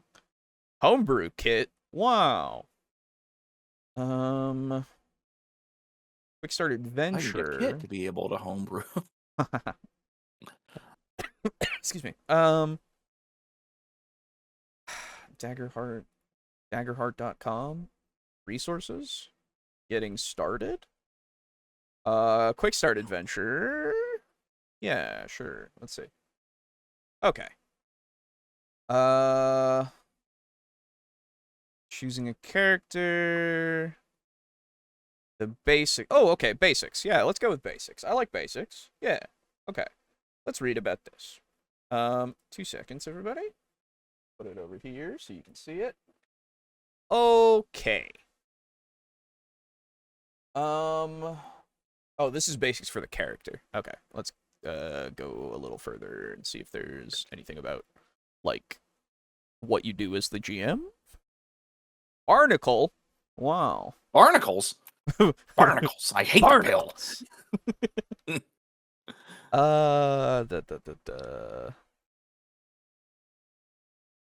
These are all characters for sure. Game Master, here we go. Okay. Let me put this in front of me so that I can see it a bit better. So, let me check that this is showing up right. Yes. Introduction.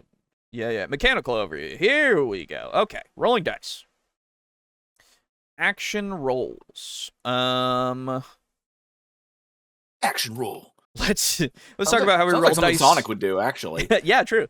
Let's talk about how we roll dice in Daggerheart. Basics. Here we go. First, grab your 2d12 dice, called your duality dice. Dice which represents hope and which represents fear. Okay.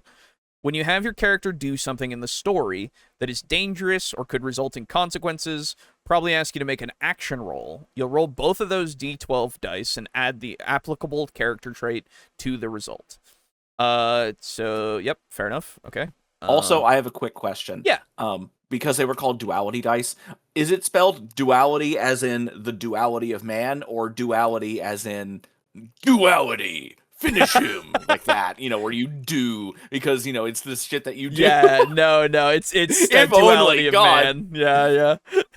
That would be amazing. Yeah, it would be. Okay, if you roll, okay, so say you're making an agility roll, you have +2 in the trait. Take 2 tokens into your hand and roll them along with your dice. Tokens? What? Then you'll count everything up and tell me the result. Blah blah blah blah. 6 on the hope die and 10 on the fear die. That would be 16 plus the 2 tokens you rolled, bringing a total of 18. Because the fear die rolled higher, you would tell me that you got an 18 with fear.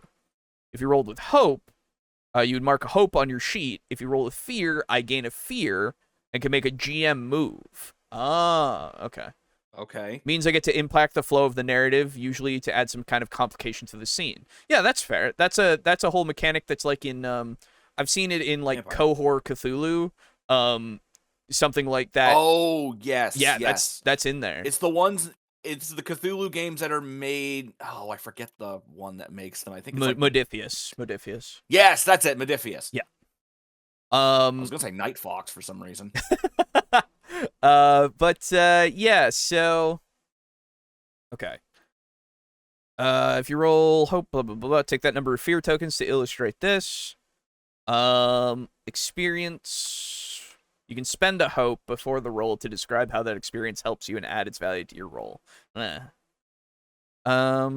Spellcast rolls using your spellcasting trait.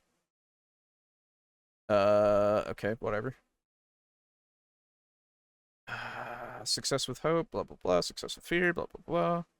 Failure with fear. Okay, combat. Here we go. Okay, finally. If any of your action rolls, okay, blah blah blah. And you're looking for the spotlight system specifically. Yeah, so this is the thing about this that says, if any of your action rolls during combat are with fear or a failure, I will often use my GM move to put the spotlight on an adversary who is attacking you or doing something else important on the scene as a consequence. Additionally, I have the opportunity to spend fear after that happens to shift the spotlight to an additional adversary or make another GM move. So that sounds like, at least to me, is that it's a resource that needs to be spent if you're doing something out of turn, quote unquote. Mm-hmm. Or if just been hit with a lot of fear. Yeah. So that's false then, effectively. Yeah, I mean, you can't just do that. It's not telling me about the actual like system, so I need to see that to make certain. Oh, I just got a message. What's up? Oh, thank you, Shin. I appreciate you. Okay. Oh, does he have Shin has given me the actual page in Daggerheart 196. I appreciate you immensely. Okay, very cool. Let's look at this. Okay. Oh, I didn't realize it looked like that on the screen. I apologize. Okay, let's make this window a little bit more readable. There we go. Okay. Spotlight. features. Okay. Some features allow you to immediately spotlight one or more other adversaries. Unless otherwise specified, this doesn't require spending fear. When a feature tells you Okay. to spotlight more than one adversary, you can choose the order in which they act. While an adversary is spotlighted in this way, you can't use another spotlighting feature. Okay, yeah, so that's when it's used as a feature. Yeah. With fear, yeah, it seems like it's something where with the initiative system, if there is that whole like back and forth kind of thing, absolutely, you can make it go however you want to, but it doesn't sound like you can be a dick about it, quote unquote, right? And go Yeah. out of turn because of the fact that you have you want them to just do a bunch of shit, you know? Yeah, you still need to have a resource effectively. Yeah, so the GM seems to need the fear resource in order to even be able to do what he's talking about. And this is sounding more and more like the Conan RPG, also by Modiphius. I think it's yeah. Conan Adventures in an Age Unheard of, I think. Maybe. And the way that works is you can kind of do more shit as an enemy if you spend doom. Yeah.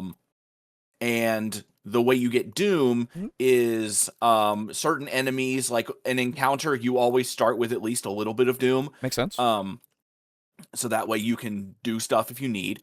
But if your characters roll a die and then they do poorly, they can be like, hey, can I re-roll this? Sure, but I get some doom. Yeah, exactly. Yeah, So yeah. you can say, and then you can save up doom through the session and stuff. So yeah, it sounds like that. Yeah, it doesn't seem like anything at all that's a bad, way to do it. Like not nearly to the point where he's describing it. Yeah, Like, oh, this is the worst exactly. mechanic I've ever seen in my life. Yeah, it's something that seems like a mechanic that's in a bunch of TTRPGs. Yeah, this seems fine. Seems fine. So, okay. Especially after looking through and really dissecting it, yeah, this seems completely fine. Yeah. Cry more. Yeah. Sorry, man. Yeah, no, exactly. No, legitimately. Like, it's like, I don't know why you would make it sound like this. Yeah.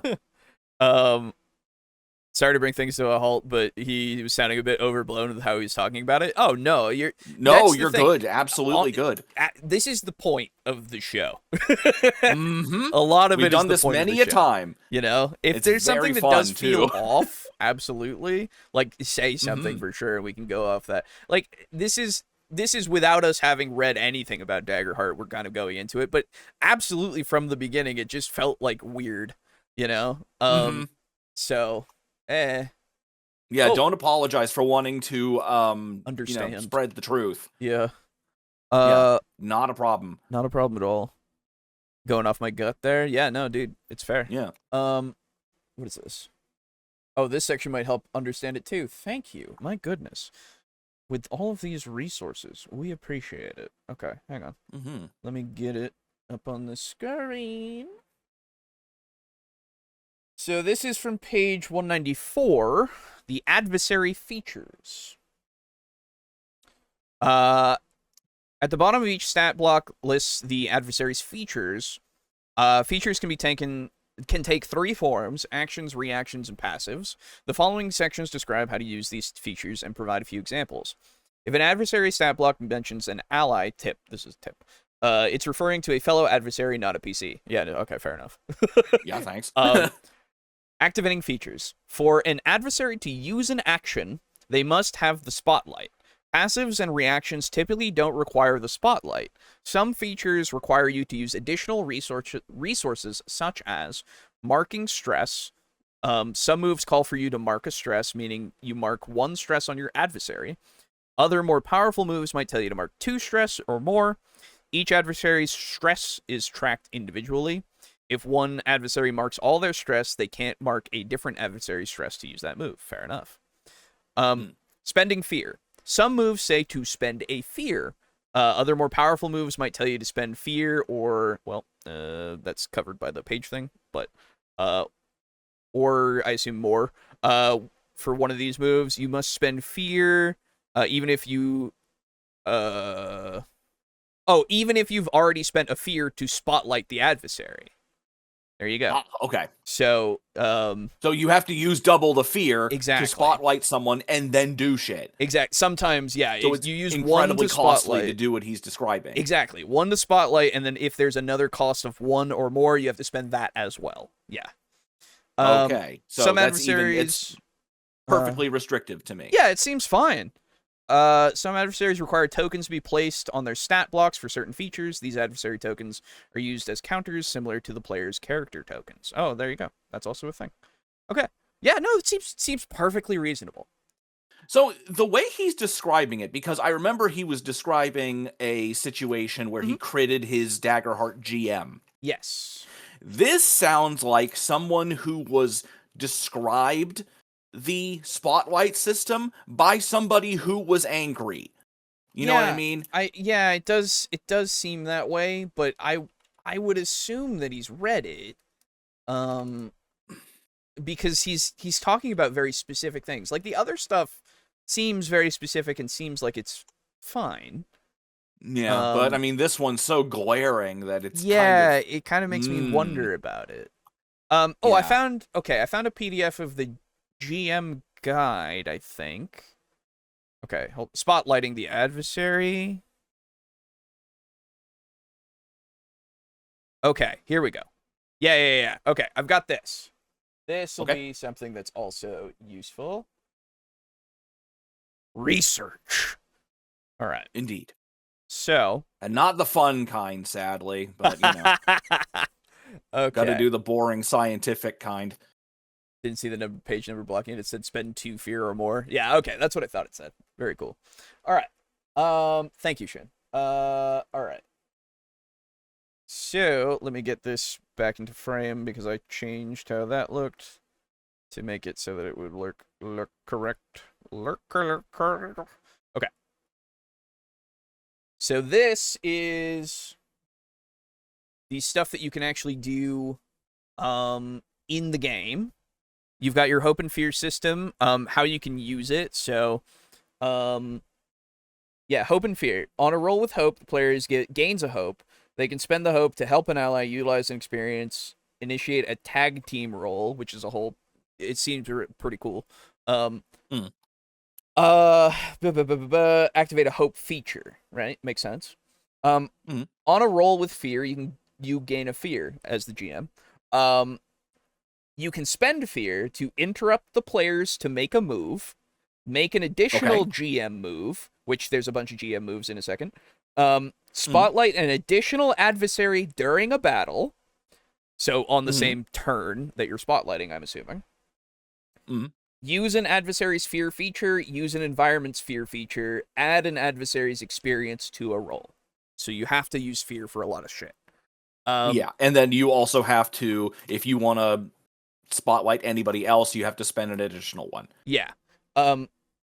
And this says spotlighting adversaries. When you spotlight an adversary, you might have them move within close range and make a weapon attack, move within close range and use an adversary action, end a temporary condition or effect, sprint somewhere else on the battlefield.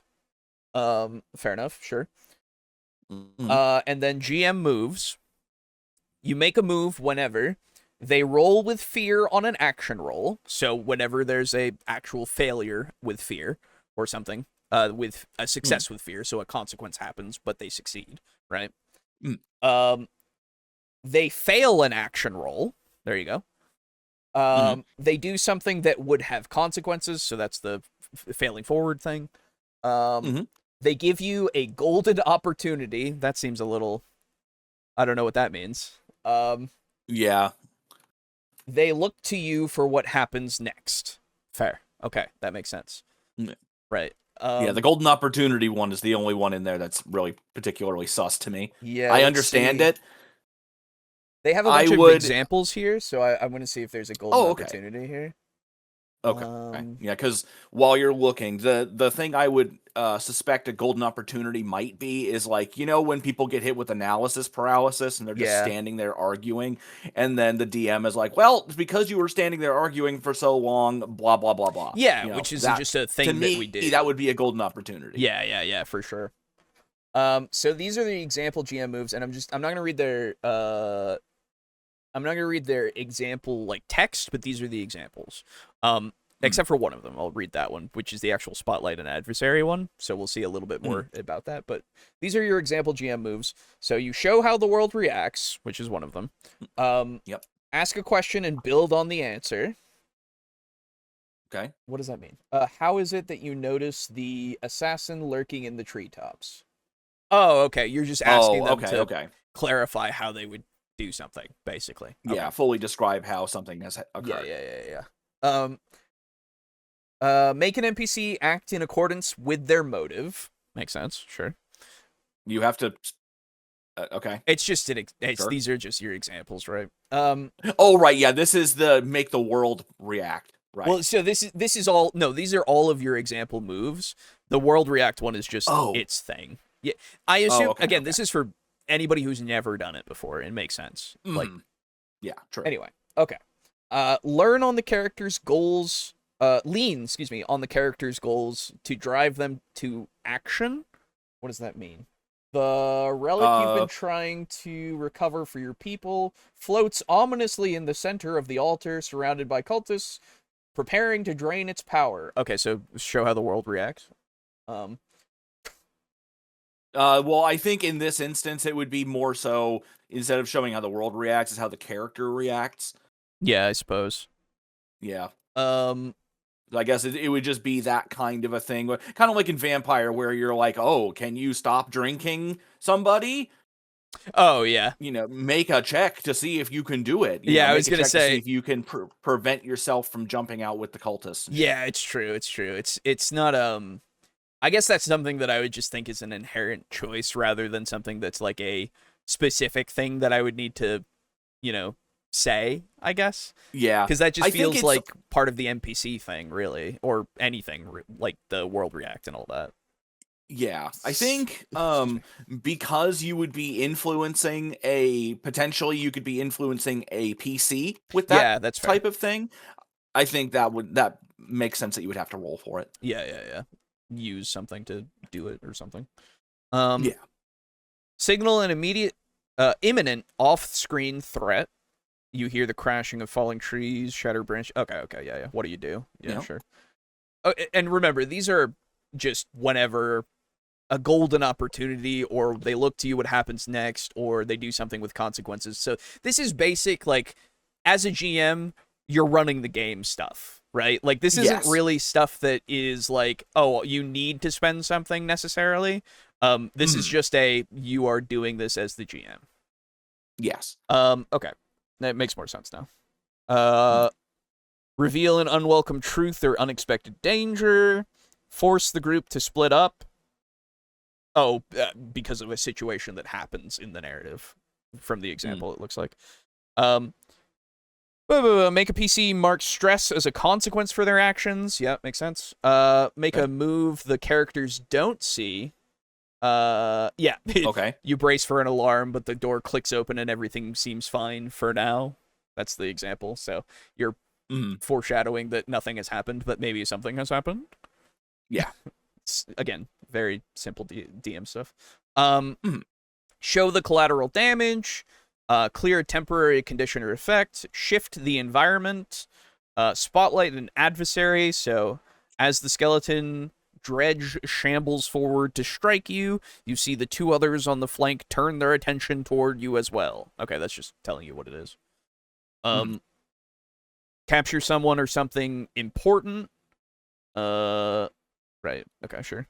Use a PC's backstory against them. Yeah, sure. Take away an opportunity permanently. That's, because if something is, you should have some things that happen that are permanent. Absolutely. So, again, this is all, very basic GM stuff. This is literally telling you how do you, like, again, it's to somebody that's never GM'd before in their life, really. They're explaining how it works. And that's fine. Because It's very basic. This seems like it's part of the quick start guide and all that, so it makes sense that they would just go, you've never done this, here's what you can do. Here are examples. Yeah. So I really, unfortunately, it's not as detailed about the spotlight stuff. So I really don't know necessarily about that. Get all these off my screen. All right. But anyway, we'll continue on. I'm with Boo. What else is he making look worse than it is? I mean, that's the thing. You now get this thing in your head of like, well, you said this about this one thing, but like, what about all the rest of the stuff that you've been saying? Yeah, that's the problem. The one thing that I'll at least go with him on is like the rules kind of dictating how things work, right? Yeah. I'm not.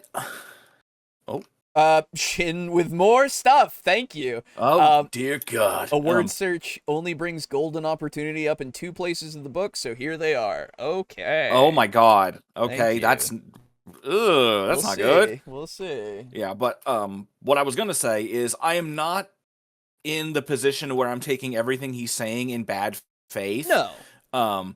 It just seems like the way he was describing it sounded that way to me, where it's like, the GM that he plays under was complaining. He explained it, and it's like, oh man, this thing sucks. You can just do this and this and this and this, and the person describing it, because they don't like it or they're upset with it, has described it poorly. Yeah, that's kind of like when you're telling a story about someone and you give them like a really stupid voice. Yeah. Yeah. It's exactly like that. Yeah, for sure. Thank you, Alejo. You're welcome. They give you a golden opportunity. Here we go. Sometimes a PC's decision gives you the perfect opportunity for a dramatic move. Perhaps they move too close to a waiting predator or get distracted while watching for intruders. In these cases, a roll doesn't prompt your move, but you can still seize the opportunity for a powerful dramatic beat. For example, if the PCs are hiding from a group of thieves while discussing the bandit leader's plans, a PC might say with dramatic irony, "But surely they won't look in the eaves of every barn in the district." In response, you might describe the barn door swinging open as a bandit steps inside, a lit torch in one hand and a sword in the other, as they peer into the rafters where the characters are hiding. Okay, sure. You know what? Sure. I can get behind that kind of like fucking. Yeah, it's get silly. behind that kind of shit. Yeah, it's silly, but yeah, it's fair enough. Yeah. Okay, here's the other very section. Marvel movie. He's right behind me, isn't he? yeah, it's for sure. So the other instance of golden opportunity we have is part of the Gravity of Empire action. Spend a fear to present a PC with a golden opportunity to offer to satisfy a major goal in exchange for obeying to support the Empire. The target must make a presence reaction roll. On a failure, they must mark all their stress or accept the offer. If they have already marked all of their stress, they must accept the offer or exile themselves from the Empire. On a success, they must mark 1d4 stress as their taxed by temptation. Okay. Sure. So that's just a thing for a feature of the Imperial Court. A tier 4 social thing. Yeah. It's an adversary of some sort. That's a difficulty 20. Yeah, okay. Jeez. That's a very late so that's game. like a max level thing. Yeah, it's a very late game thing of like, well, we could absolutely release your entire family from the dungeon, but you must pledge to us your service, Yeah, fair enough. Sure. Yeah. See now, here's the thing that I am now kind of encountering though. This is a weird mechanical thing for something that I would just go with like a story beat of like, this is how they would act. Right? And then in the presence of them doing such a thing, instead of like making them roll all this stuff, I would just go, okay, so choose. And then if they go, yeah, I'll do it, then it's like, all right, well, you're pledging to like the people that hate you and everybody that you stand for, so you're probably going to take a little stress. Yeah. And then like if you don't do it, then you're probably going to take a little stress because now that you're in front of these people and they know that you're against them. You know, you'll take less stress if you go with them for sure. But like, or maybe the other way around. I don't know. It depends, right? But it would matter on like the PC, what they think, and then what the people think about them, right? And even then, with the stress thing, I get like the point of it and the mechanics of it, but like, why for stuff like that, I'm not sure about using the stress system, you know? Yeah. Just then doesn't again, really seem necessary. Yeah. Then again, I don't know. The actual narrative downsides are what you're going for here. Yeah, 'cause exactly. The whole situation is narrative in nature. Yeah. So like, I don't know. It feels a little weird to me to have a mechanical thing in place for something that is a social situation. Where it's not required, at least in my head. But again, I don't know how stress works, I guess, necessarily, so there could be something there, I guess. Yeah, there could be enough to it where, you know, it's important to utilize and inflict. Yeah. You know what? Daggerheart stress rules. Let's find out what stress even does. More research.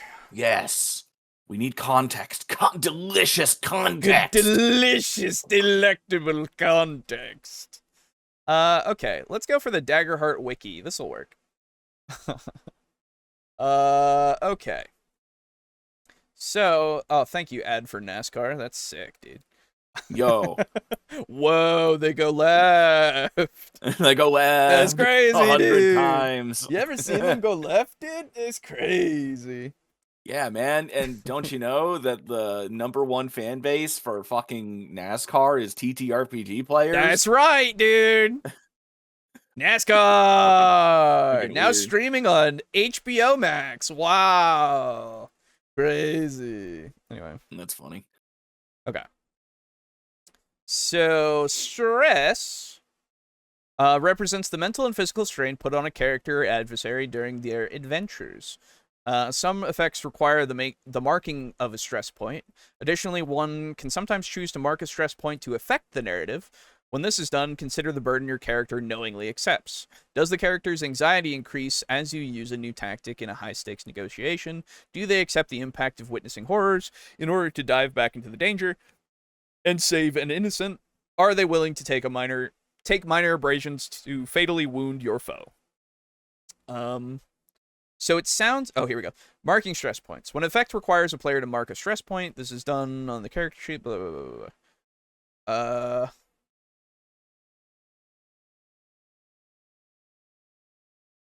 Okay, yeah, but what happened... Oh, here we go.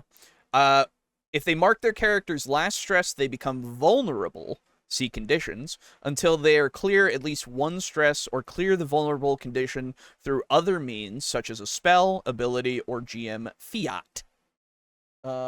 Fix it again, Tony? What the fuck? That's a, what is it? That's a King of the Hill joke. There you go. I think it is anyway. Okay, vulnerable. When someone acquires the vulnerable condition, this means they're temporarily in a difficult position. This might mean they're knocked over, scrambling to keep balance, caught off guard, or anything else that makes sense in the scene. When a creature becomes vulnerable, the players and GM should work together to describe narratively how that happens. When a creature is vulnerable, all rolls targeting them have advantage. If they're already vulnerable, they ignore effects that would make them vulnerable again. Makes sense. Okay. This, I don't know why, but when in that description, the only thing I was thinking of was a suspect breaking down in a Phoenix Wright game. Yeah, yeah, totally. Yeah, absolutely. That's the thing, right? So, okay. Yeah. So, again, I don't see this as anything as a problem in any way.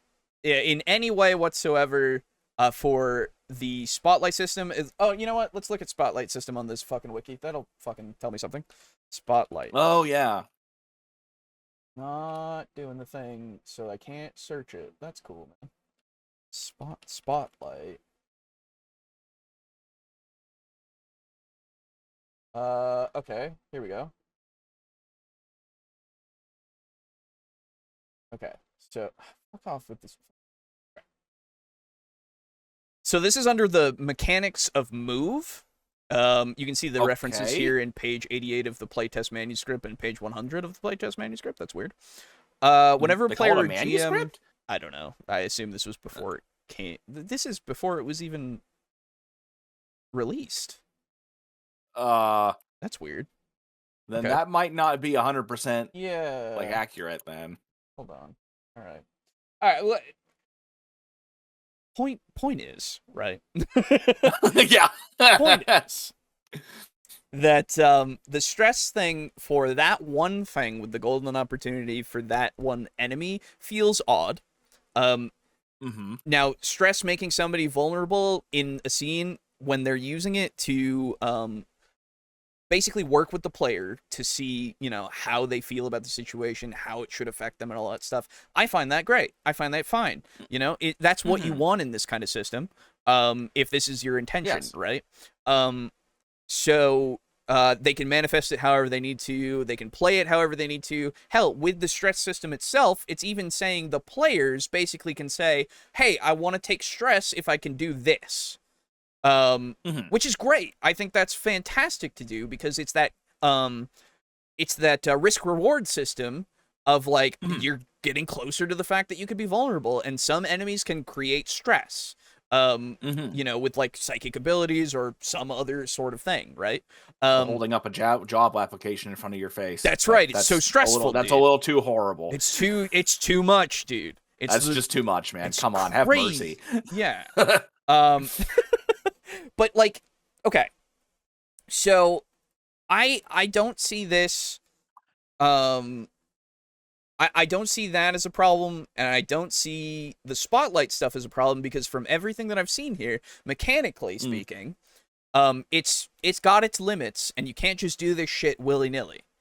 You can to an extent, but like not in a way that's game-breaking, quote-unquote. And like if it is that one adversary versus a group, then it makes sense to me that you could do like one thing, and then if they do their thing with fear, and then it's like, oh, okay, well now I can make a thing in return, but that's already like a turn, against a turn, rather. Yeah, it's a thing. Yeah, it's a turn against a turn rather than it and a reaction in a way. Instead of it being, well, I'm just gonna do this shit arbitrarily. Yeah, it seems like it's put in the rules pretty well to me. So I don't know. I don't know about your complaint here. Yeah. Anyway.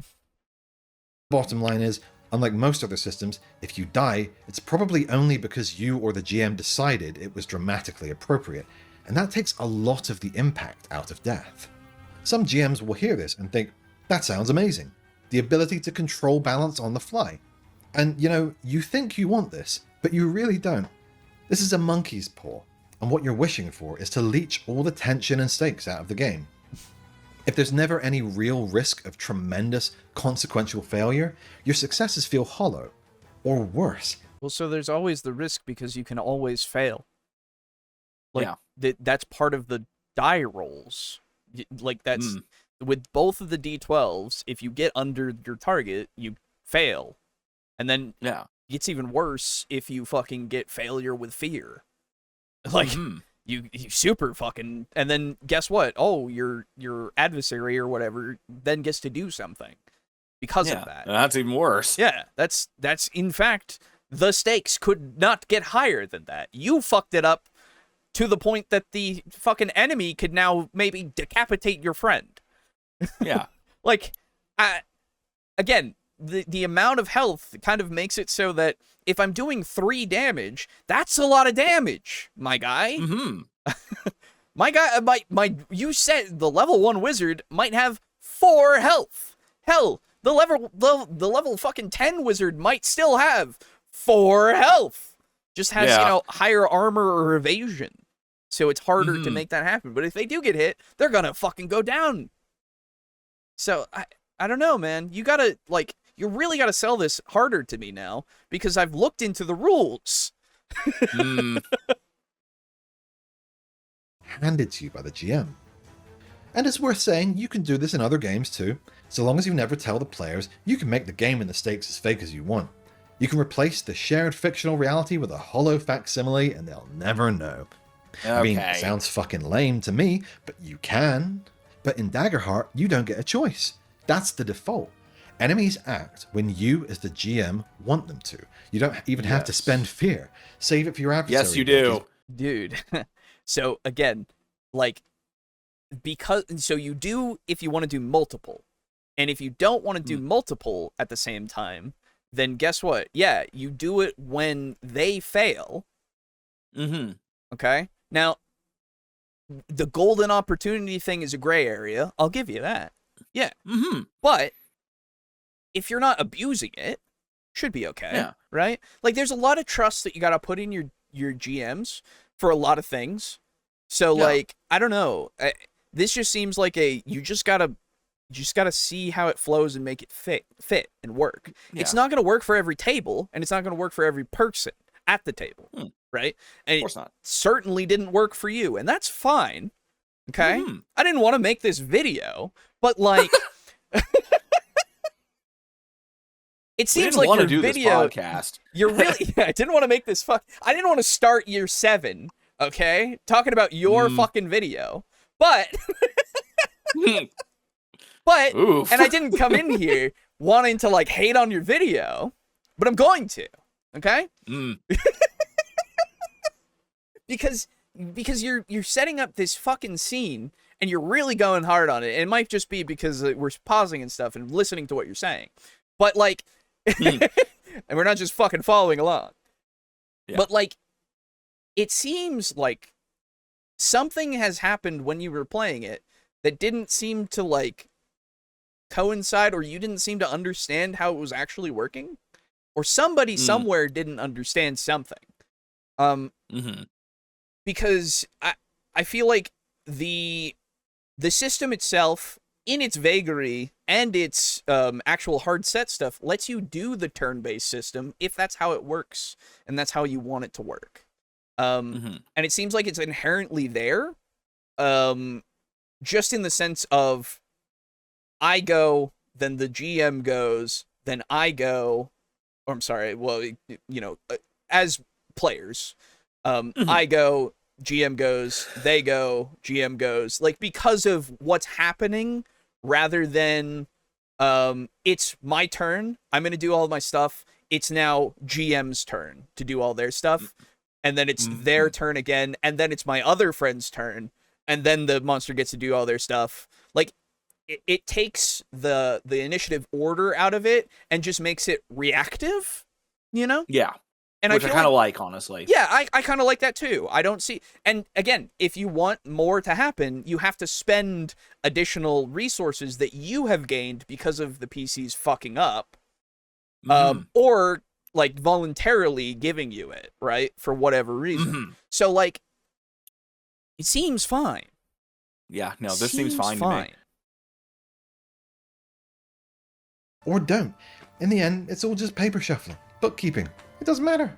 The fear economy in this game is the illusion of anything significant occurring. Oh. But it's a pretty good illusion. Just like the fiction first slogan, it's all about marketing, how you sell it. A good GM can make it feel like fear tokens represent a looming threat, a growing dread. Which they do. And the rules provide enough layers to this illusion that your players will probably be tricked for a while. Okay. They might not realize it consciously, but they'll feel it. Something missing.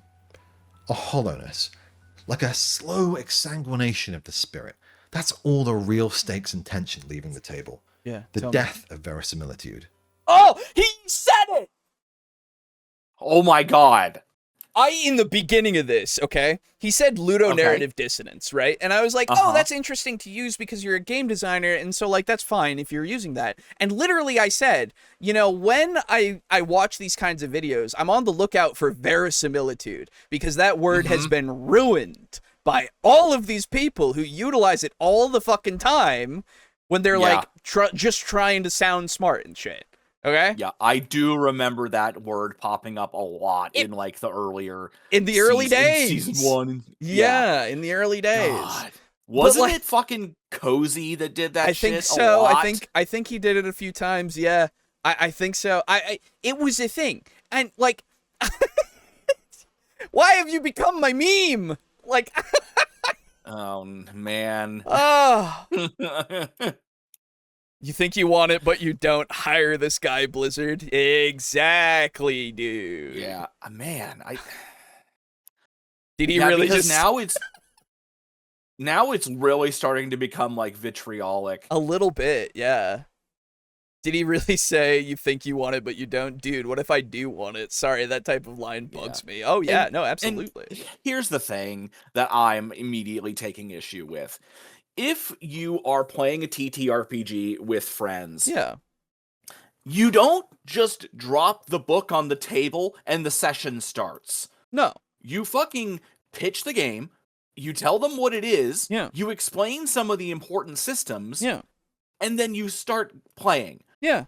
There is no way in hell that your players, after having done your game pitch, don't know about this system. Yeah. They understand it because in order for you to use it properly, they have to know that, oh, this can create it, this can cause it, and you can give me some of it in exchange for this. Mhm. They know that. So you can't tell me that they weren't on board with it. Or at the very least, they didn't understand it, and they Right. didn't know the consequences of it. Right. I'm sorry. Well, so, and this is the other thing. Even though it might be that this was the first time any of them had ever done it at all. And they all just went, let's just try it, right? And they didn't look into it much. They didn't fucking do it. But, like, even so, right? Even so, you're playing the game, you're looking at the book, you're trying to figure it out, right? Now, that is fine, and it will lead to your interpretation of the rules. But I think that it will also skew this person's view of it because they had to look in the book so much, you know? It's one of those things where it's a catch-22, unfortunately, right? Because what they were, and I understand it to a degree, because what they were looking for is, like they said, a fiction-focused game, right? They wanted that first. Yes. But they had to keep looking at these mechanics because the game doesn't necessarily actually work that way, right? And that's fair enough to get annoyed by that. And then because of that, it would snowball, right? Yes. Every time that this shit was going on, they'd just be like, why the fuck do we still have to look in the book? This is not what this is supposed to be, right? Yes. So, like, to a degree, I understand that nitpick that he was talking about before, that he's identified, Eventually become a not POC. Exactly. Yes. Yeah. It will color everything in the future, right? So I think there's a bit of that to this video, unfortunately. So, like, there's not much that I can do with that other than say, slow your roll a little bit, guy. Like, go and look at the rules themselves. I know that you don't want to. I get that. I get that. I and really then do. just like, I think the problem in that situation is like, I wanted a fiction first game. Yeah. I didn't get it. And then every time you look in the book, you're asking, is it like, why isn't this this? Why isn't this this? Yes. Instead of just being like, okay, it's not this. I'll stop thinking about it in that way. Yes. You kind of just latched onto it and expected it to change every time you opened the book. And when it didn't, you got That's what more it and more feels like. frustrated. Yeah. Yeah. That's absolutely what it feels like, unfortunately. Yeah. Very odd. Very odd. Yeah. So, I don't know. He's really hitting with all the big words, huh? Yeah, exactly. But I will kill Artorias' verisimilitude. Exactly, dude. Gotta get him. Yep. I never finished that game. I need to finish that game. What game? Berseria. Oh, one of the Dark Souls. Tales of Berseria, I think it was. Oh! Yeah. Wait, his name was Artorias? Yeah, the guy that she wants to kill. Yeah. Oh, that's right. Yeah. Oh my god. I thought it was because isn't there a one of the Dark Souls final bosses? Yes, there is also a as well? boss in Dark Souls called Artorias. Yes. Okay, But good. she I'm would glad I wasn't always going go crazy like, "But then. I will kill Artorias." Like Yeah. that was her thing. Yeah, no, I do remember that. Yeah, yeah, That's yeah. funny. How she's like the murderer and yet team mom, or not like a Yeah, murderer, but you know, she she's kinda- very bloodthirsty. Yeah. I liked it. I did. I really did. Yeah, no, she was a good character. I love her name. Like, I don't remember. I adore her name. It's Velvet Crow. Yes. Oh, It's yes. such a cool name. That is a That's cool such a name. badass name. Yeah, dude. Game was mid, but Yeah, it was. Goddamn. It was something that I was enjoying more so for the experience rather than like the gameplay. You know. yes. That's That's why we got to get your ass onto Trails in the Sky. Holy fucking shit, dude. Especially now that they've remade the first one. Yeah. But hey, that's not all the Spotlight system does. Oh. No. Like I said before, the Spotlight is an initiative-shaped hole that destroys everything it touches. Let's talk about the player side of things. I talked before about how a game's mechanics inform how a game feels to play.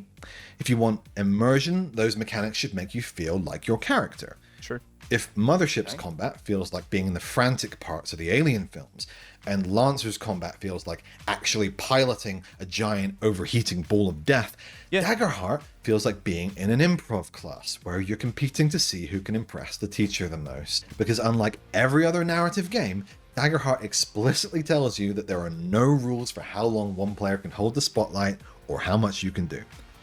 So, in theory, and in practice, a single character can take as many actions as they want.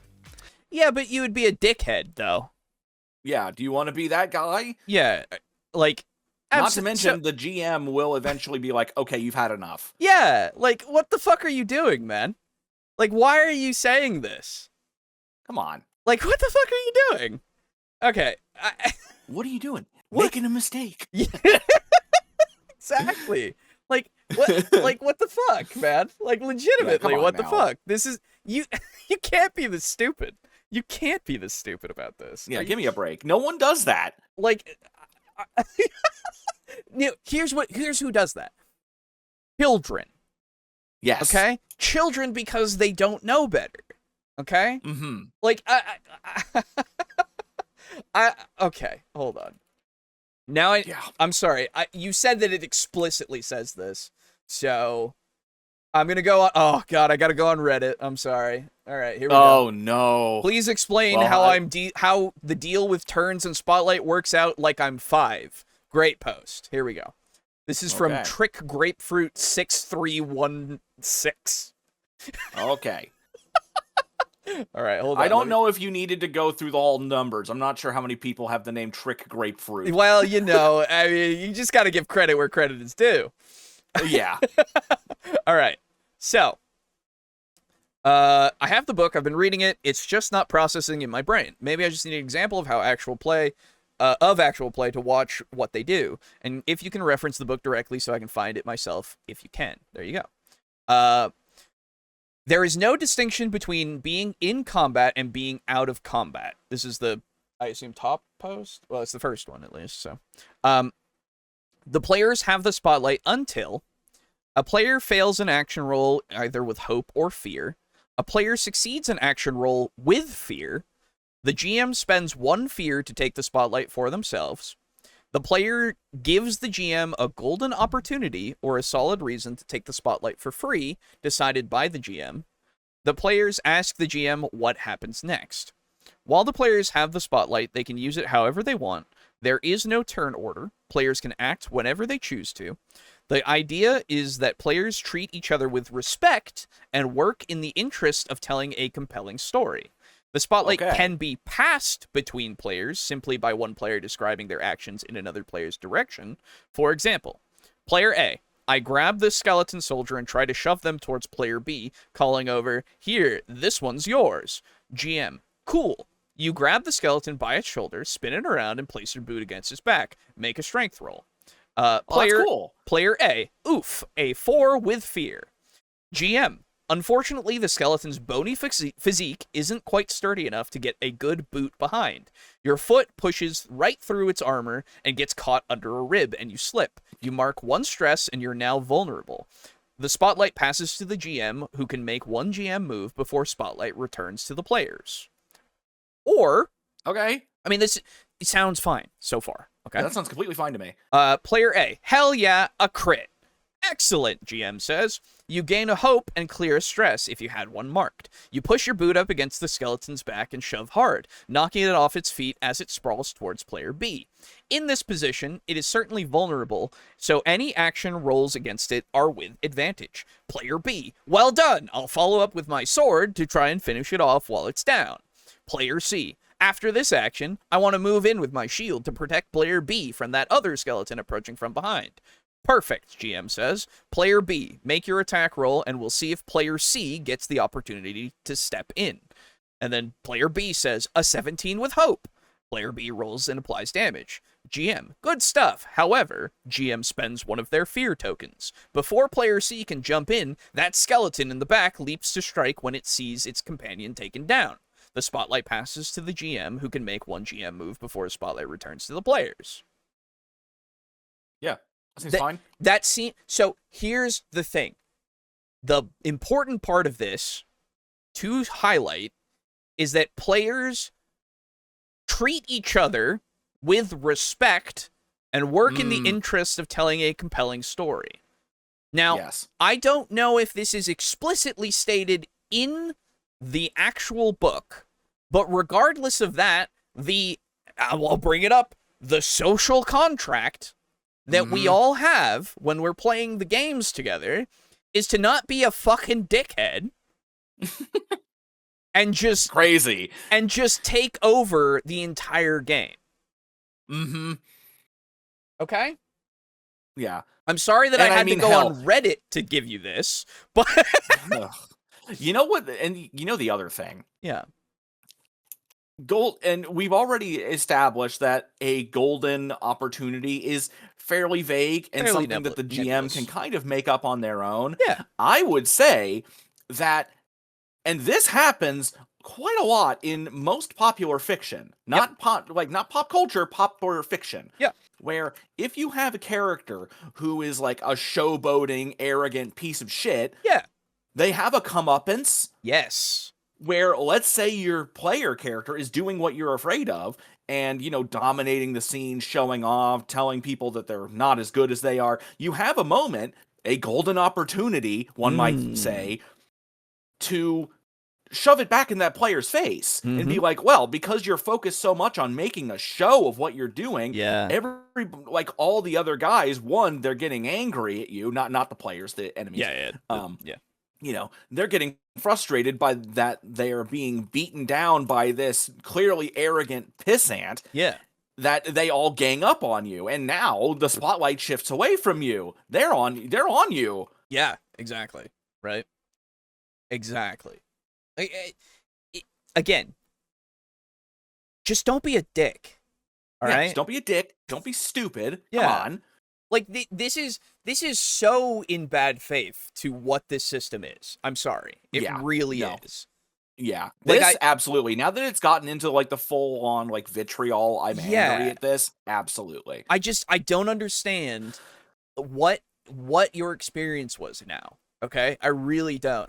Because, again, so I'm assuming the snowball effect.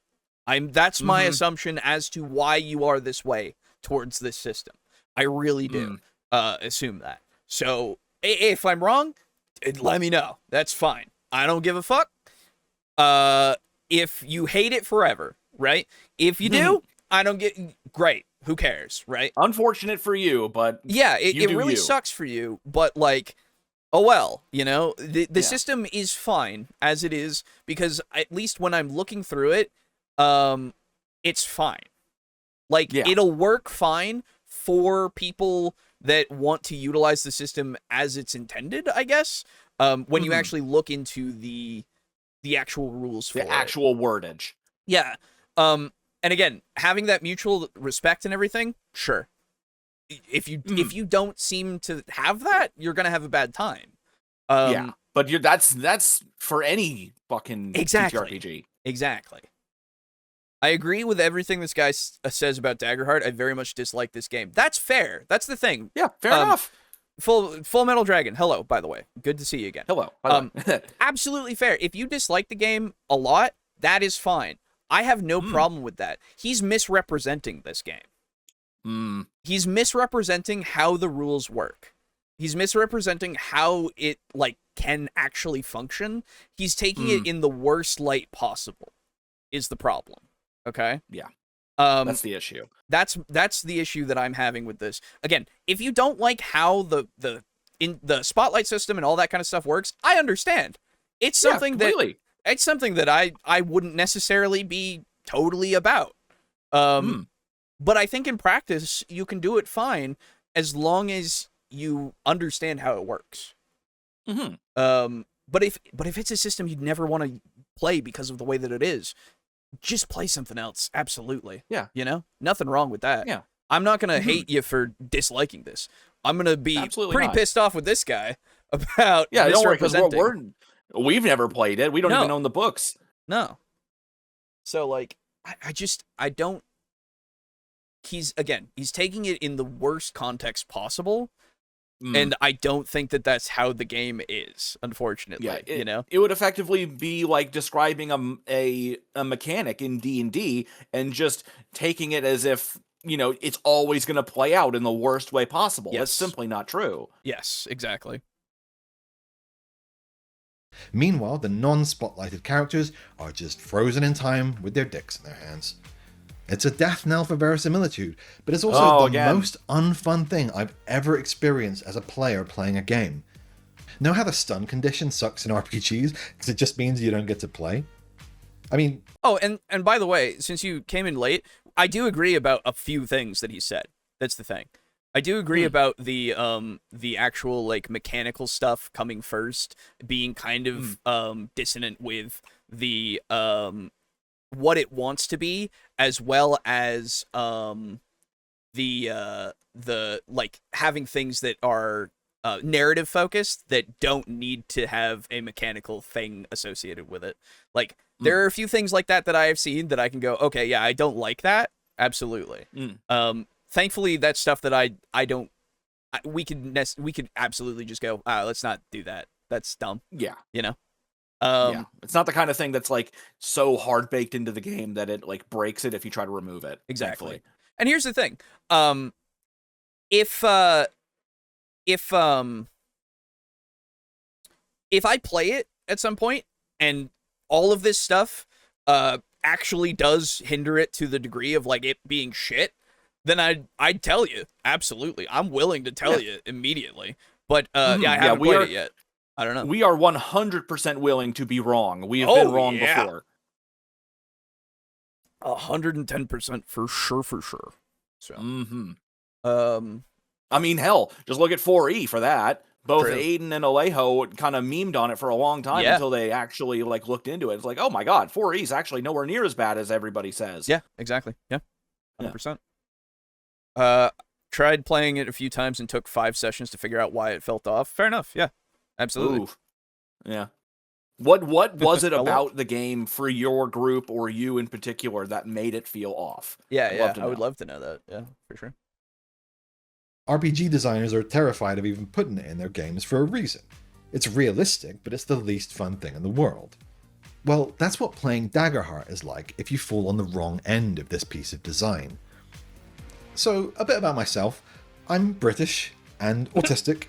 I don't like to shove in line, I like to queue, because I know when it's my turn and it's as fair and simple as it's possible to get. Sure. I put back the shopping trolley and then it's not fucked up for the next person. That's the social contract we all agree to. Whenever I've played loose initiative games like Fabula Ultima, I always end up going last, because I just like to be polite.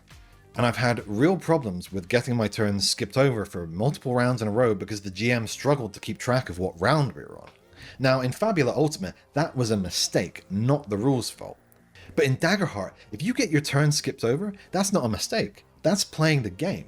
Well, so again, okay, so if that was happening to you in your game, then your players, all your group, they're dicks. Yes. I'm sorry. That's this thing. The social contract does exist. I agree with you. If they're gonna be dicks, you got to tell them to not be dicks. I'm sorry. Yeah, come on. I thought you said that this wasn't because of your group and everything.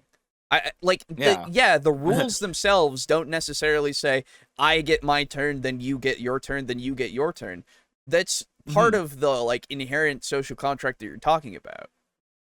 Like I don't know, man. Maybe you gotta speak up sometimes. I don't know, man. Like I get also like not wanting to stir the pot and everything. Absolutely. It doesn't matter to me that you're autistic for this point, I guess. Yeah. I'm glad that you're cool with sharing that, I suppose. Maybe I am as well. I don't know. I've never been tested. It would make sense in a lot of things, I'll be honest. But but like I can't relate to that part of it, but I can relate to like the whole, waiting my turn and actually going last and all of that kind of stuff, because that just it feels fine to like. This is why I played Mez the way that I did in Devils and Dice. He's a support character. He's not there to be the flashy guy. He's there to like back people up and be there to, help.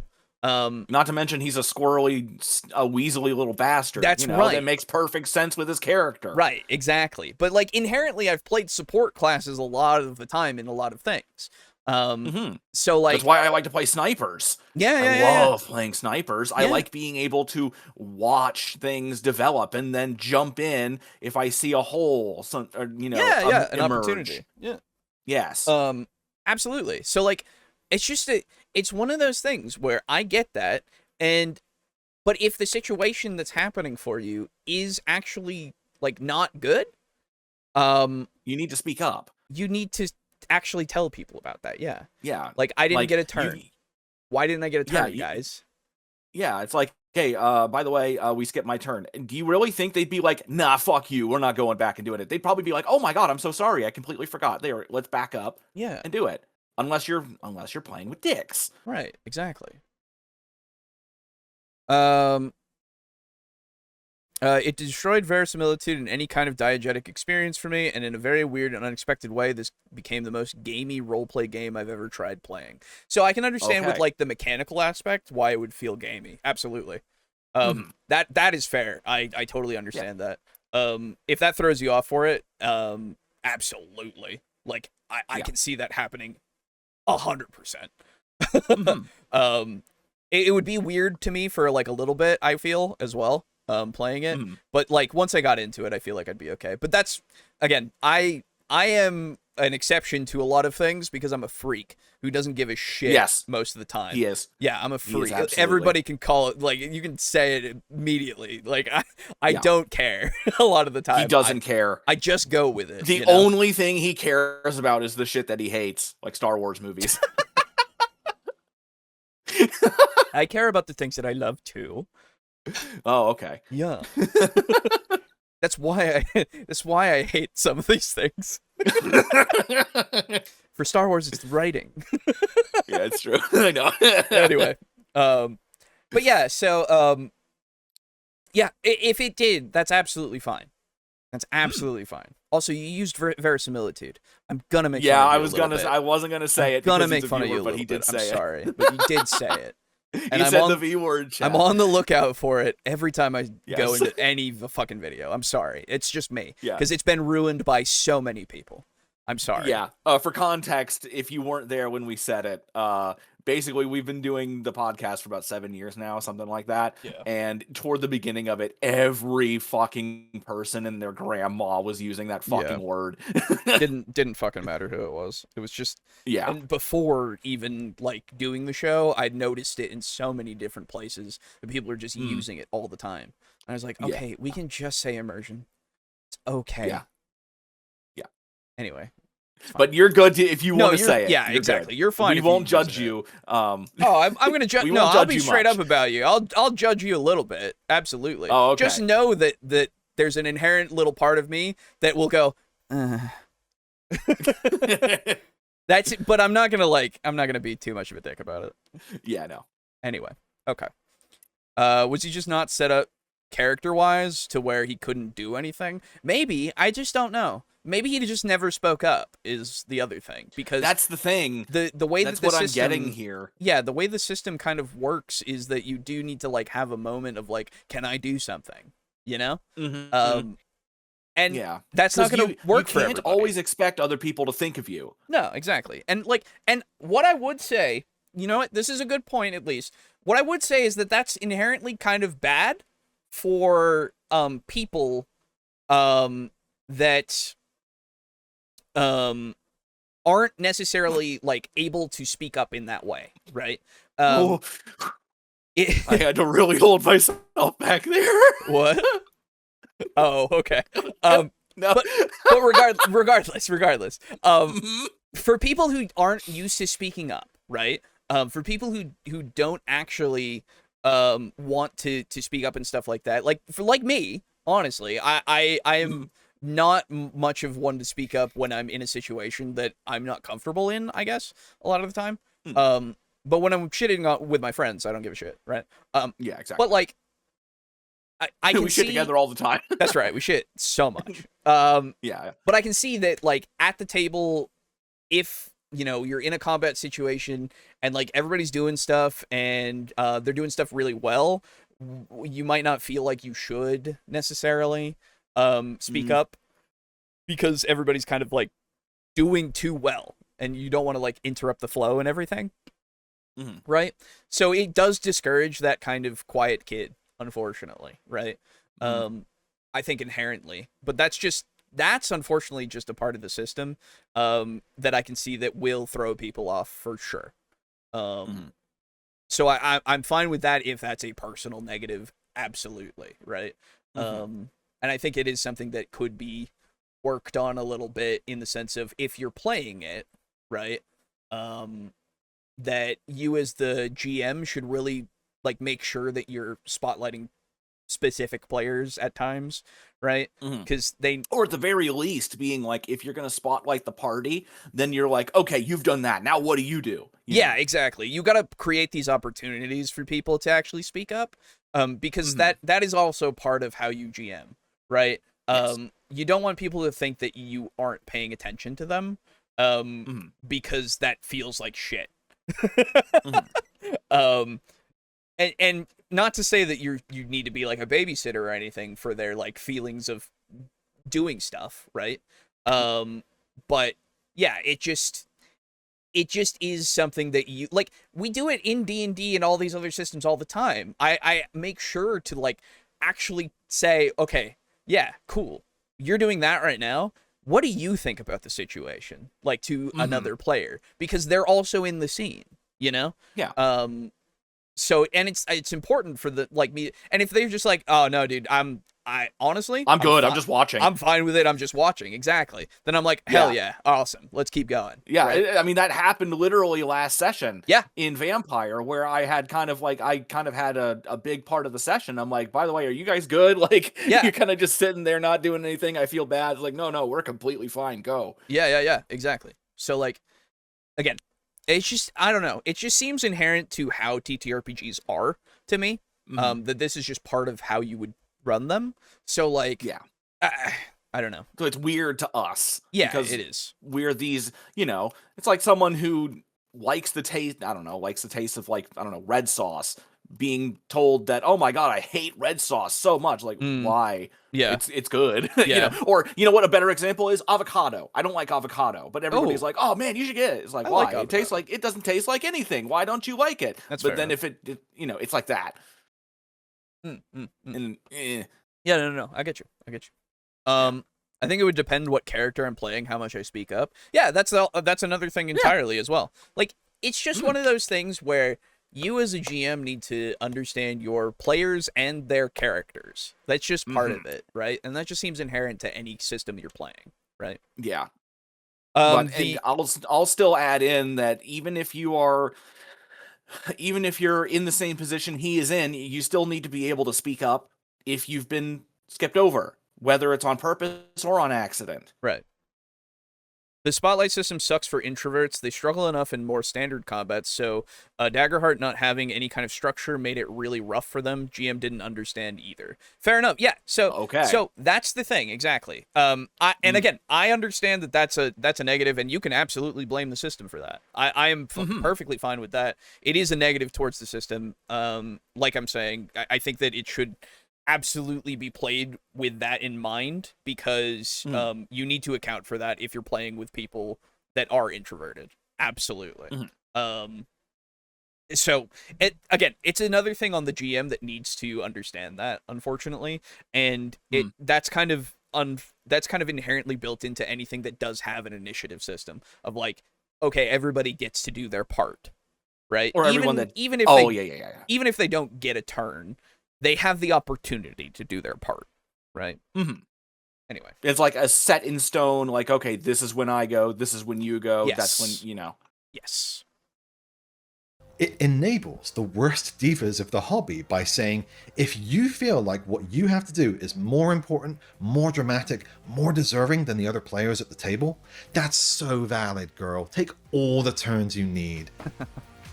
Even if you try and make sure players take the same number of turns, there will always be some players who want to jump in first, me, and just do one more thing, and maybe just sneak in a cheeky extra turn before everyone else is gone, because it's so important, guys. I have to do this one thing, and I don't know, man, your group sounds like it has a couple dicks in it. I'm sorry. Yeah, so I'm assuming that this didn't necessarily happen in your group, friend, but like, I hope not, but that's kind of what I'm getting here. I understand that, yes, this is something that could do this. Absolutely. And I agree that that is a negative. I agree. Inherently, is it going to do that every time? No. No. I don't think so. Certainly because you gotta at least give some people some credit. Okay? Yeah. Like, if somebody is running the game, they need to be cognizant of that kind of person, and like understand when they do need to like actually shut the fuck up and let other people do stuff. Like, it's just it's just a thing that needs to happen. Because again, the social contract that does exist inherently, of that mutual respect for everybody, just in general, not even inside of a game, is there. So, like, I don't know. Just, am I saying that it can't happen? No. Am I saying that it will happen? Potentially. But am I saying that it will always happen? No. Absolutely not. No. Want to be fair to the rest of the group are gonna get rewarded for that by being sidelined. And this isn't even necessarily a malicious act. I think most people who do this in games aren't even aware they're doing it. If you've ever listened to the average TTRPG player recount the tales of their campaign, you'll know that they hardly ever talk specifically about the GM's epic story, or the world, or the other characters. Their stories are almost always about what they did. Well, yeah. My guy did this, and then my guy did that. It's just the way brains work. We're egocentric. Yes. But initiative has always been the great equalizer. No matter who you are in real life, whether you're a nerdy programmer or a rich influencer or a construction worker, when combat is rolled, you are equal. So I don't understand why Daggerheart felt the need to rip that away. Back to the real world, where everything's decided by social status, clout, and how willing you are to trample on others to get to the front of the queue. It's a litmus test for decency, and I don't want that in my RPGs because I already know the answer, fair. and it's depressing. That's fair. When the game actively fosters this kind of social metagame, the equality is going to break down unless the whole group is incredibly disciplined and self-aware. And there is nothing more destructive to my personal immersion and flow in the game than having to win an out-of-character charisma check in order to be allowed to take a combat turn. Instead of feeling like my character starts to feel like me. Just sort of awkwardly standing in the corner of combat, trying to decide if now is a socially acceptable time to claim the spotlight. And if I do claim that spotlight, I feel like I have to prove that whatever I'm doing is worthwhile, because any time I do it, it's me essentially declaring that my thing is more important than your thing. In order to take a turn, I have to first deny somebody else the chance to do something, which feels awful to me. That, you know what? I can understand that for sure. because that is something that can feel like what's happening because of the way that it is loose. So loose that you can just do something whenever, really. Yeah. Like, if somebody isn't offering you your turn, basically, like we were reading in that example, player A gives it to player B, and then player B potentially does get to do it or not, then it's like, yeah, I'm kind of just going, hey, fuck you, I gotta do my thing, right? It absolutely can. So there is, again, absolutely there are flaws to it, for sure. Yeah. I guess, and for me, I guess, like, yes to that feeling, but at the same time, I just kind of wind up having this feeling of, I don't know, it just... So I have a bit of a psychological thing. Sure. This came about after I survived my S attempt. And I just kept seeing so many people go through tough times and, you know, kind of come out either the same or weaker. You know what I mean? And I guess it kind of frustrated me a little bit, because, like, oh man, you got through that situation. I bet you came out stronger on the other side. And the answer was, surprisingly, for me anyway, it was surprisingly often, no, I didn't come out stronger. I just came out the same. And so when I hear about this situation, I'm just like, dude, you just got to kind of bite the bullet and do it. Yeah, but the counter to that is just, especially for this person, right? They've got their own mental thing that they're preventing them, right? So it's unfair, but that's where my brain winds up going. I and so it's hard for me to fully be like, yeah, I'm in full support, blah blah blah. And I don't know, it's weird for me. I get what you're saying. It's entirely a mental thing on my own end. Yeah. You have your own personal experience that's shaped how you think about these things, which I totally get as well. Yeah. Like, so that's my 2 cents, but it's kind of an unfair 2 cents. Right, exactly. And I fully admit that. You recognize, and yeah, absolutely. Yeah, no, it's this thing, right? You can't, so the way that initiative works in most games caters to everyone. Yes, exactly. And that's probably the most important thing to keep in a lot of games in some sense, right? Yes. Now, I will say, in Vampire, the initiative system is more so broken up by what is happening in the moment, rather than this is your turn, this is your turn, this is your turn, right? You can do it that way. There are optional rules for it, but really it's more, what is it? New combats, or sorry, range combats, new combats, and then ongoing combats, right? And then everybody kind of goes whenever they feel like they need to, or what they're doing and all that kind of stuff. It's loose, but it also has that connective tissue. And yes, you also have to make sure that everybody is accounted for as well, right? Whereas with this, I absolutely see the whole, like, well, yeah, if there isn't an opportunity for my character given to me, then how am I supposed to know that I should take that opportunity? You know? And, like, without any sort of proper guidance by any means, it's like, well, yeah, you do have to kind of speak up and do it on your own, but what if your thing isn't necessarily the best thing to do in the situation, right? I guess so, but it is still your thing, you know? Yeah, no, I get that, absolutely, but at the same time, you also do want to succeed, you know? Yes, absolutely. So there's a bunch of different factors that go into play that it's like, well, now I have to, like, think about how much do I want to influence the combat? How much do I think that my influence to the combat is going to be the optimal thing? How much do I want to influence the combat unoptimally as well, potentially? Like, and if I fail, I also give the GM the opportunity to then fuck with everything else, you know? Like, there's a lot of things at play that I can see that does make it so that it's like, well, maybe I should just not take my turn, you know? I guess so. It's just, to me, it feels like, let's see.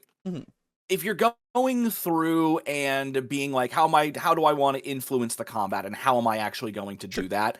That feels kind of like a GM trust kind of thing Yeah. where, you go in, you slash at a thing, and then, you could even have a moment, like completely justifiable moment, where you just ask, "Hey, how can I keep this going?"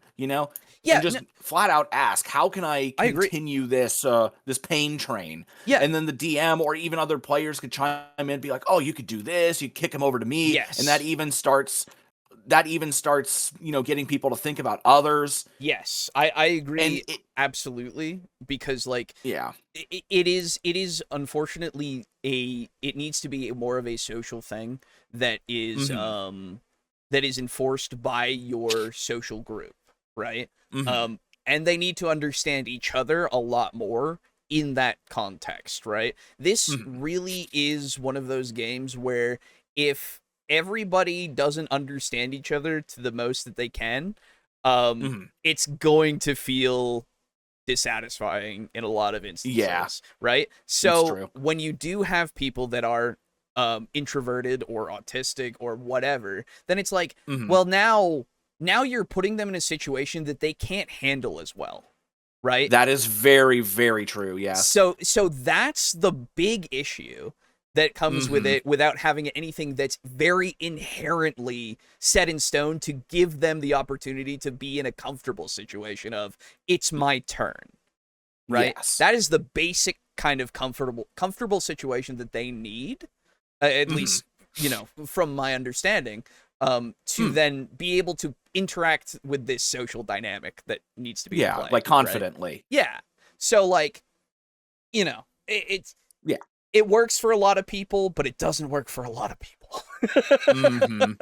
So again, I Yeah. totally understand the inherent flaws. That Absolutely. is also strange that you would play with someone who is autistic without giving them that kind of, Yeah, especially absolutely. if the autistic person is willing to share that they're autistic with the internet and not with their game group, like Right, their group of potentially. friends. That's strange, but Yeah. I don't know. Again, I don't yeah. know the entire situation. I don't know what's happened. But he did Yeah. say that it wasn't necessarily because of his group, so I'll at least have to trust him on that. Don't Yeah. know. So, this is a social nightmare. If you're a group of friends that know each other really well, or a group of professional improv actors, this might not be so bad. But we're talking about TTRPG players here, fans of Critical Role. In a post COVID iPad generation world, I think it's unrealistic to expect your average group to have the kind of soft skills to be able to handle this gracefully, especially if you're playing online or with strangers at a convention. Yeah, oh, especially Yeah, with that. Yeah. absolutely. Yeah, for sure. I mean, I don't know what it is. I just wouldn't really ever play a TTRPG with strangers, to be Yeah, honest. it's absolutely kind of becoming that case for me as well. Like, I don't It's want to like, play with anybody that I don't know, that I haven't yeah, played. like this is quite it's quite a demandment Yes. to play a TTRPG at all, really, Yeah. in any aspect, because you got to set aside time, everybody's fucking busy, you got Yep. to learn the whole game, blah blah blah. Yep. And now you're asking me to do that with people I've never met before? No, Yeah. not It's happening. just another social pressure that I don't feel like is something that needs to be obligated either way, unfortunately. Yeah. You're gonna have players who are gonna want to do a bunch of things all at once because they're in a flow. Some players would run forward, transform, attack, slap a buff on someone, and that's sort of a valid turn, right, in Daggerheart. But how much is fair to do before someone else? It's the same as everything else. The GM decides. Because again, there's no structure or action economy. There's an action tracker optional rule, but because the rules deliberately removed all references to what's considered an action, it's still mostly down to GM jurisdiction. If I spend a hope to slap an armor buff on someone, is that my whole action? The text seems to imply that you should be able to take actions that don't require rolls without giving up the spotlight, but it's vague and non-committal. It's like the rules themselves are cringing away from their responsibility. God forbid the system impose any ideas of how it should be played. If only there was. Well, so I will say it does have a few. So Hmm. you're a little bit off with that. It does have examples as to how it should be played. Like, those are the specifically in there as examples of how it should be used. Um, So, but if that's not what's happening at your table, because that's not how you guys play things, that's just how things work, right? So we can slow the roll a little bit there, but you know. Some kind of system that quantified how much a character could do in a single round, or if there was like a way to avoid that debate over who goes next. It's just a shame that no system like that exists. Again, I will say, I do also agree that structured initiative systems are usually better in some way, right? Even if they're vague, like what I was saying with Vampire, there is still that underlying structure that's there of how combats work. And it just makes it so that everybody understands at least what's going on. I think that is just inherently better just as a human being. Structure is good. Yes, we like structure. We do. It's so weird to encounter this kind of problem in the same system that's so explicit and prescriptive with how character abilities are used. Yeah, that is another thing. The game is really weird about what it does describe and what it doesn't in a lot of different ways, mechanically speaking. Like, that is something that just does keep coming up. It is strange. Anyway. It's like different parts of the system were designed by different people, and they never consulted each other. This is what I mean when I say the game is pulling in two different directions. Sure. You know, maybe you're just taking the wrong approach. You're trying to force the game to play in a certain way. You need to go with the flow, get into the Daggerheart mindset. Mindset. Is it a mindset of blindly swallowing whatever slop gets shoveled into your gob hole without asking questions or forming opinions? Is it the mindset of just blindly believing all the things you're told are true until you fuse with the products you consume and they become your very identity? Jesus Christ, dude. I got a little hot. I didn't mean that. I didn't mean that. Yeah, I'm sorry. Your skits, I know what you're trying to do, but like, they just don't land. It's just not working. They just I'm don't sorry. land. Yeah. Yes, you did.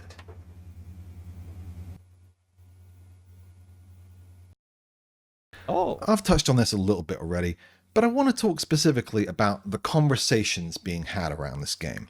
Okay. I'll be honest, I've often found the discussion frustrating, even alienating.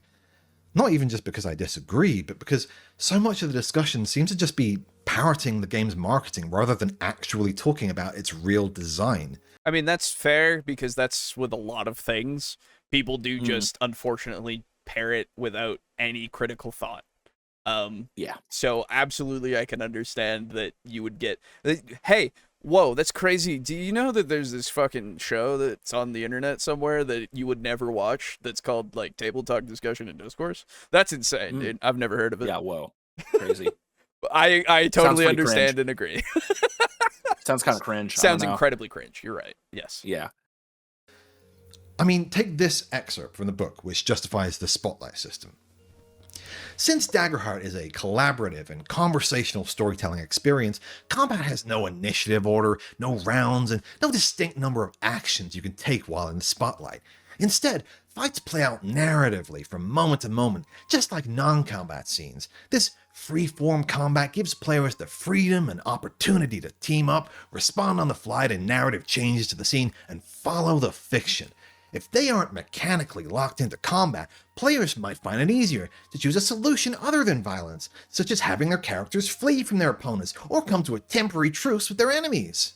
Again, when were any of these things a problem in other games? This just feels like marketing. Oh, I mean, like, everybody thinks that there are problems with all of the other games, like D&D specifically. Yeah. That's probably why they put it in there. Like, Yeah, legitimately. honestly. That's a business decision and a half, if ever I've seen one. Everybody complains about that shit in D&D, so. Yeah. This is nothing new. No, I understand it's frustrating because people are, like, taking that, you know, and saying, ooh. And just kind of running with it and not thinking about it. Yeah, exactly. And I can understand as well.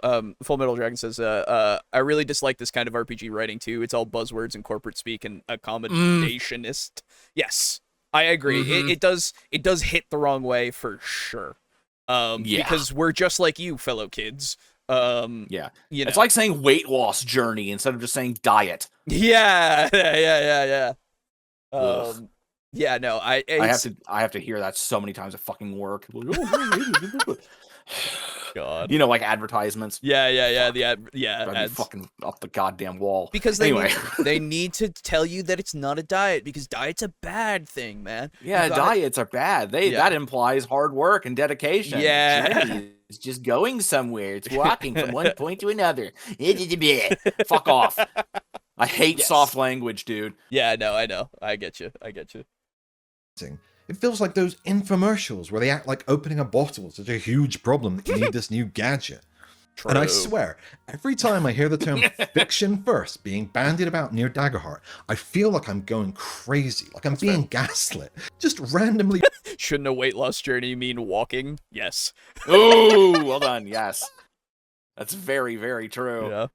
Ripping supportive structure out of a system doesn't make it fiction first, any more than ripping the pipes out of my walls makes my house an authentic 18th century cottage. Fucking whore! I think some people have just heard this marketing so much that they've just sort of internalized it without really questioning it. I mean, that is how marketing works. Yes. It gets in your head before you've had a chance to form your own opinions. It's not a discussion, it's a sermon. And I think Welcome to 4E. it's important to just empty out the bias, look at the thing and say, True. is it what it says it is? Is it fiction first? Or is that term itself just a marketing term at this point? I would absolutely agree that it's just a marketing term. Absolutely. Yeah. Like, 100%. yeah, that what they want is to sell to you that it's it's more of a narrative experience, where you don't need to worry about the mechanics. But absolutely, I can see that this is something that you do need to look at these things a lot. Especially when you have simple rules like carrying somebody. You can't do that until you take this certain feat. It's like, Yeah. why? Yeah. What? And then with the later golden opportunity for the gravity of the empire thing. Oh, it takes stress because you have to make a roll whether or not you agree to such a request or something that is being given to you by these very powerful people. It's like, dude, just roleplay that shit. What the fuck? Yeah, come on. Like, what are you doing? Absolutely We not. can do this. Yeah. So, absolutely. I 100% agree. Another example is the way ranges work in this game. Instead of having a straightforward range like 30 meters or 50 feet. Oh God! Don't tell me! Don't tell me! Don't tell me they're using. Oh God! Don't do anything like Kill Team did with their stupid fucking squares and circles and like. I get it, I understand, but we can use a ruler, dude. I think I know what this is gonna be. What is it? What is it? I think it's gonna be zones. Oh no! Yeah. If the way this is building up, I'm guessing it's zones. Okay. It uses abstract. How mainstream is Daggerheart anyway? Nobody plays this game. Yeah, nobody plays this fucking game. Nobody plays this game. Absolutely nobody plays this game. Nobody talks about it. It's dead. It's basically dead. Yeah. 4E is still secretly the best anime and tactical JRPG ever made. It's Fire Emblem, Legend of Heroes, Final Fantasy Tactics, and Soul Calibur all in one game. True. Holy shit, yeah, you're not wrong. True. That does sound fucking sweet. Yeah, dude. I mean, I like I like doing cool stuff. Yeah. I like having abilities as a fighter beyond just like, oh, I use this item or I swing my weapon. Yeah. It's cool. great. It's so cool. Anyway, go on. Abstracted ranges like close and far. And while these have worked fine in other games, they don't work with 4th edition style abilities. In practice, they just introduce confusion. So as an example, there is an ability that pushes the target back to far range, but far range is a range, anywhere between 30 and 100 feet. Yeah. So do they get pushed back to the beginning or the end of far range, if you know what I mean? I get what they're trying to do, and it's be like, oh, you control the narrative as the GM, so you can say that they go just out of this range or just into the dude, I don't care. No. Shut up. No. Yeah. Sorry. I'm so okay. I'm so glad they did that and not zones. Yeah. Zones were even worse. Yeah. Oh yeah, for sure.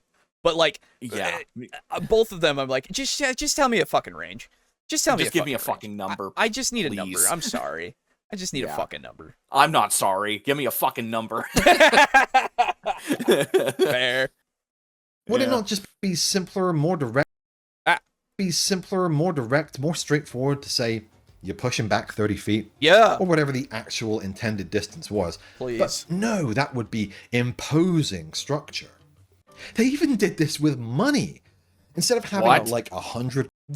Yeah. Oh my God. Okay. Yes. There No. is something. Okay. Sorry. I just remembered. So in the character fucking guide that I looked at for oh, I don't have it up still. For Money, the sorcerer, either lots or not much. legitimately a handful. That's fucking hilarious. A handful of They what? A literally handful of said you get a diamonds? handful of gold, and I'm like, Oh. what the fuck is a handful? Yeah. Dude, okay.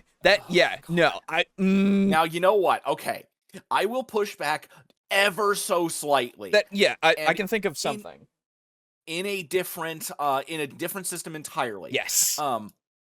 So, Conan 8 Adventures in an Age Unheard Oh, of. okay. There are unique measurements for money Oh, okay. where but they actually follow like human biology, which is kind of interesting. In Ooh. one instance where, for example, a war horse or like maybe a reward for going on a quest is an arm's length of gold.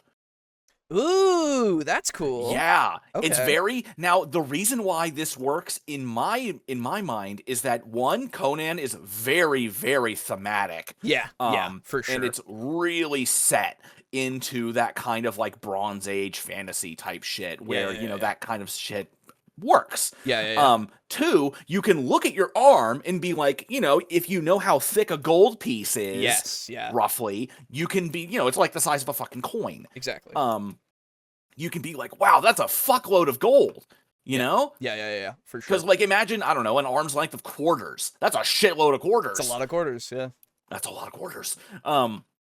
So that is where I can see the whole a handful, kind of like a descriptive amount of how much money you have. Yes. I thought it was going to be worse, where it's like, oh, you have like not a lot, or no, thankfully a bunch. It's not that. Yeah. That would actually be fucking hilarious. Yeah, in a bad way. In a But, very bad way, yeah. That's how I can see this working, but I'll let him continue and see. Well, so yeah, you like know. I was gonna say, what I can. Oh, my OBS disconnected. Oh, Oh, we're back. okay. Whoa. I don't know why it lost connection for a second. Sonic. Whoa. Yeah. Okay. Sorry, everybody. We're back. Okay. So, the other game that I can point to is Delta Green. Delta Green doesn't use money. Call of Cthulhu as well doesn't necessarily use like actual money usually, I thought, right? Or does it? It does. It has okay. Spending level, which is shit that you can just ignore effectively. Ignore purchases if it's underneath your spending level. They have cash, which is like just all like maybe however much you have in your wallet, like all of it. Yeah. And then assets. But those are the vagaries that I'm talking about. Yeah. Exactly. So like in Delta Green it's the same kind of, it's like common purchases, uncommon purchases, and then higher than that and requires a lot of different stuff. You can make purchases through organizations if you're a part of like the FBI and stuff, right? Like stuff that needs to be done as like a it makes sense that like a fucking RPG costs a fuck ton, like whatever it is that they put, and that it's something that you would need to make a requisition for and all that kind of stuff. Yes, like a whole bunch of America freedom monies. Yes, exactly. So I can see it working there. My problem with a handful in this case, okay, Verity says, looks like it's handfuls, bags, and chests for gold. So chests is fine. Yeah, that's fine to me. Bags is a little more gray area for me, because a bag could be suited for many different types of people, right? Whether they're big or small. Okay. Well, I guess when I hear bag, I think like a coin purse. Oh, I think of it like a sack. Oh yeah, no, I don't think of that. Yeah, see, because so a that's chest and a immediately sack are around the same. That's yeah. so that's immediately like where we get a disconnect, right? And then handfuls very true. especially, right? Because because not everybody has you the gotta same think about, fucking hands. It's true. It's just one of those things, right? Mhm. So like that makes me go whoa. Not to mention, you really do need to know how big these coins are. Yes, yeah, that's also true. Because you might have a chest full of gold coins, but the gold coins are the size of dinner plates. Right, You know? exactly. Yeah, I guess you have to assume they're like normal gold coins. I don't know. Yeah. Which that's why that's why I use quarters, or really a silver dollar would probably be silver best, dollar, or hell, even a gold doubloon. Exactly. But are they shaped differently though? Yeah, in D&D they are. Usually, yeah, they're like triangles and shit and squares, and it's like, oh, yeah, those take up less space sometimes. I think, what were Electrum coins? I forget. Were I don't they kind of like the Chinese coin where it's like got a hole through the middle of it? Yeah, I think so. Yeah, something like that. It was definitely the odd one out. Yeah. But yeah, it's just unfortunately like stuff like that. It's just like it's too vague, and we can immediately like chests is fine, but like anything like less than that, I just immediately go, well, we're gonna have a difference of opinion here, buddy. But how big is your chest? Yeah, that's right. First of all, are they double D's? There you go. There it is. Are they like a classical looking pirate chest where it's kind of a square, or are they more like oblong and they're more rectangular? Yeah. I mean, for me, again, it's just chests. We can at least both go, oh yeah, chest. Okay. I don't have to debate with you about anything for that. Yeah. Like, but a handful of gold for a Goliath is way different than a fucking handful of gold for a gnome. Exactly. The thing I personally hate most is that you have to limit yourself to 5 powers from your pool of powers to make your loadout. Really? Now that's video gamey as fuck. Yeah, I can understand that because of the whole vault thing with like the sorcerer and all that. Yeah, that's also something that it's like, well, I like the idea of like what were we talking about? The risk reward thing with the stress system, to be able to use more than what you could basically use, but the whole limiting of it to that is weird, for sure. Yes, it's very odd. This is why I think the video guy is accurate when he says the game had too many people involved, like too many cooks in the kitchen without a chef to monitor its design. I would understand that. Yeah, absolutely. Yeah. I would agree with that. I can totally buy that. Yeah, that's There's fair. a lot of weird, kind of disparate systems in here. Yeah, it does feel that way, for sure. Systems and ideas. I think sometimes they clash. I think it can work well. Like I said, I think it can work well for some people, for sure. But it's definitely not a game for everybody like they wanted it to be, and like they kind of marketed it to be, And that's probably the most disappointing part of it. That you would think that like the people that are very inclusive, Critical Role, would make something that's like not so inclusive to a lot of people. Yeah, it's a little odd. It's a very odd thing. Thank you for the relevant page for gold, Shid. It's page 165 in the Daggerheart core rules. I'm not gonna go into it too much. It's all right. But I appreciate you nonetheless. We appreciate all of our research monkeys. Don't you worry. Yes. Oh, Pizza Funk made a meme. Remember when we were talking about Vietnam D&D? Oh god, just for a little bit. What the fuck is it? Is it the shell-shocked image? No. It's fuck yes, dude. So good, actually. I really like that. That's great. I know. God. The anthem of Vietnam, Fortunate Son. Fortunate Son intensifies. Oh, it's very so good. Okay. It just made me want to play Fortunate Son while we were playing fucking what is it?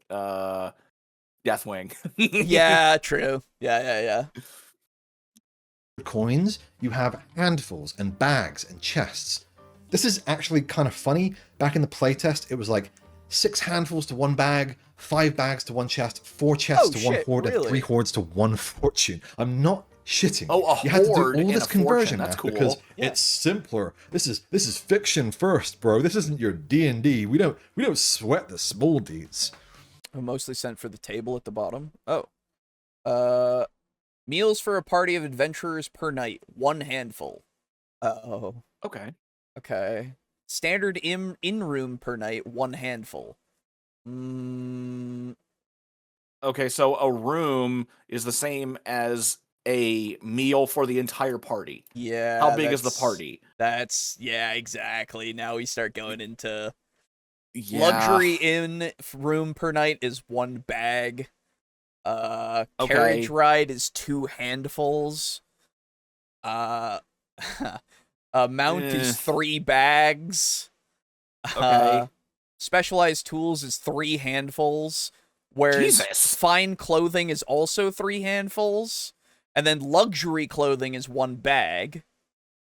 Okay. Tier 1 equipment is 1 to 5 handfuls. Tier 2 equipment So then wait a minute, that would be a bag and 2 handfuls, right? I That's don't closer to fucking 2 know bags. anymore. What the fuck, man? Yeah, that's it's no. All right, no. Yeah. Just tell me a price. Yeah.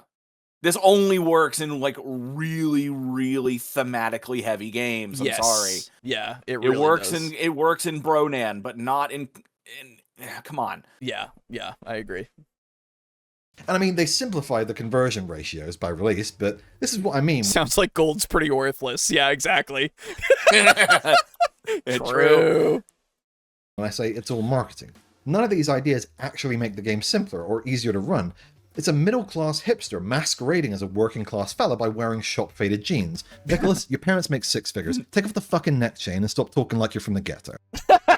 I'm not saying you can't All right, enjoy that's pretty good. I like that one. I like that one a lot. Yeah.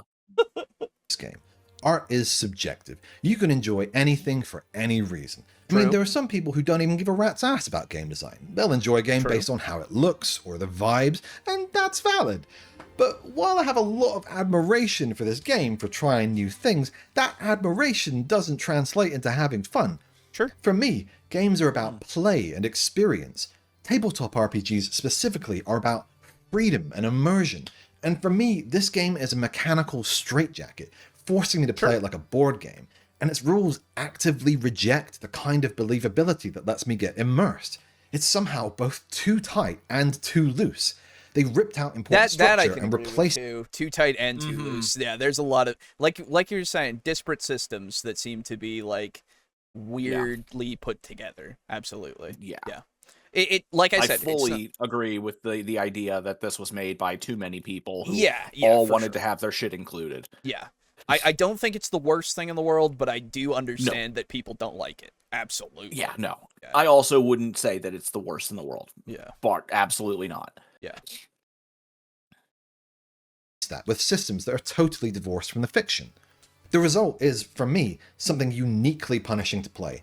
It's like a Chinese finger trap. The harder I try to enjoy it and engage with its systems, players roll 2d12, the GM rolls 1d20. So it's players favored in the battle dice design, or the basic dice design. Oh, okay. Huh. That's interesting. I didn't read the whole GMs only roll a d20, but that's weird. That's very weird. It is strange. Sure. These amount tables are whack. What's wrong with the number price? Exactly, dude. Yeah. the more distant I feel from the story and the world. Whether or not Daggerheart is worthwhile, I'm not the final arbiter. True. If the market is any indication, I'm wrong. But personally, I'm more interested in the conversation than the sales figures, or dunking on anyone. That's why I made this. I had to talk about my personal experience because I'm afraid if it's all accepting and positive and just kind of glossing over the bad Absolutely shit, fair. we run the risk of suffocating productive discourse. And while maybe I've been a little harsh, everything I've said here is in good faith. I think it'll be interesting to see how With a some- second edition some caveats. later down the line Yeah. might evolve and incorporate some of the better ideas into something more well thought through and robust. I don't inherently have a problem with 4th edition style games, but Daggerheart needs to find a better marriage between its two competing halves, otherwise it's just like trying to put donuts on a pizza. It just makes both things worse. My honest feelings are, if you enjoy... Depends. Yeah, I was gonna say. If you have a dessert pizza, Yeah. there you holy go. shit. More narrativist games, there are many better ones. Blades in the Dark, Dungeon World, Ironsworn, Blade Runner, hell, even Candela Obscura. Those games play fast and slick. And if you want a crunchy game, there are better ones there too. Pathfinder, Lancer, Dragon Age, Savage Worlds. Okay, so you like crunchy games and you like narrative games. You just like them to be completely separate on the plate? Well, no. And it's not that it can't be done, it's just that this ain't it. That's fair. I mean, RPGs as we know them now, they're barely 50 years old. Books have had millennia, films have had over a century, video games are still pretty new, but they're so popular that they're evolving fast towards enshittification. Right. TTRPGs, though, they're having that same boom now that video games had in the 90s. 30 years from now, they'll be unrecognizable, and I intend to be a part of that. Right. You sound like a fucking lunatic. You worked on that game again today? No, I was, making a video. Okay, because I can hear you talking to yourself.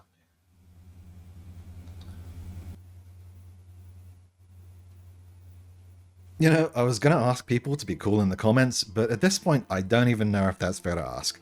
But hey, if you stuck around and watched this long, I just want to say thanks. This is the longest video I've ever made, so I wouldn't blame you if you didn't make it this far. But since you are here, and you're clearly interested in RPGs, I am running some games in my system. Every Sunday, I'll be doing little one-shots on my Discord, things like horror, game shows, fantasy SWAT, all kinds of little things like that. Cool. So you, viewer, if you're somebody who's looking for a game, message me on Discord at Egregious Games. Anyway, I've got to go to sleep now. Bye. All right. Yeah. I mean, it's not like I'm totally like the video is fine. I think overall, as something that needs to be out there. I think that you do need a lot of you do need negative videos for sure. Like you need these kinds of things, absolutely. There's a couple of things that I don't necessarily agree with the good faith argument, but I do understand and agree that this game is not going to be for everybody because of what I have now looked into and looked at and heard about, right? It is I honestly, the conversation about this game, I don't, to be fair, don't run in the circles that talk about it, so it might still be popular enough, right? But, you know? Yeah. So it doesn't seem like it's taken off, and I've seen like 3 or 4 videos. I'm sorry, I've seen more videos that are about how people don't play it than I have about people who go, "This is great." Ooh, that's in my searches. Yes. Well, I mean, if you're searching it, then you know. Yeah, exactly. So like, I don't know. I could be wrong about the state of it. To be fair. GMs can only act in combat when a player rolls with fear, which means they roll a higher die result on the fear dice. Otherwise, it's possible that the GM could not act if PCs roll with hope, unless the GM spends fear points, but the book suggests that the GM asks the players if that's okay to do that, much like it tells the GM to ask the player for permission to kill their character. So, to a degree, you're wrong, because part of it is to take a quote-unquote golden opportunity. That is their vagary of saying when there is a moment that is dramatically appropriate for them to take advantage of the situation. They don't necessarily have to spend a fear point. Now, is it vague enough that it could be misconstrued that people only need to spend fear points? Yes. Yes. Golden opportunity is not a great aspect to it, I would say. I think that it could be a little more clear, but I understand how it works, so I would be fine doing it. But again, I understand if other people are not, right? Again, this system does not seem like it would jive with a lot of people, like I've been saying. So, totally understand if you dislike how that works.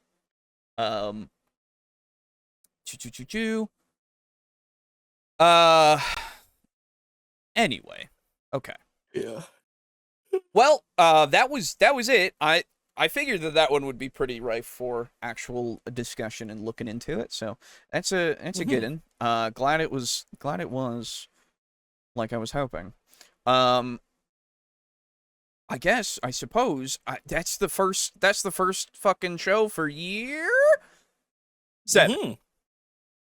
Yes. Good job, everybody. You are part of the first of year 7. Wowie, wowie, zowie. Yes. That's crazy. Indeed. Literally, I had the when I looked at my my fucking YouTube Studio app on my phone, because sometimes I check it. I check it a lot, and and it was like it was a few like last week. It was like, hey, you reached your 6 years. Wow, congratulations! And I went, cool, man. Yeah, I know. I keep track. Yeah, I've been. Yeah. Yeah, thank you. Anyway, but yeah, I don't know. Somebody was paid to program that. That's true. I think I have an opportunity to play Daggerheart. I was actually asked if I wanted to play Daggerheart, and this at least has informed me that I think I will enjoy it. Regardless, it'll be a little, like I said, I'll definitely go to a few things, and we'll probably be like homebrewing some stuff out of it, more than likely, because that's just how things go. But am I gonna want to play it a lot? No.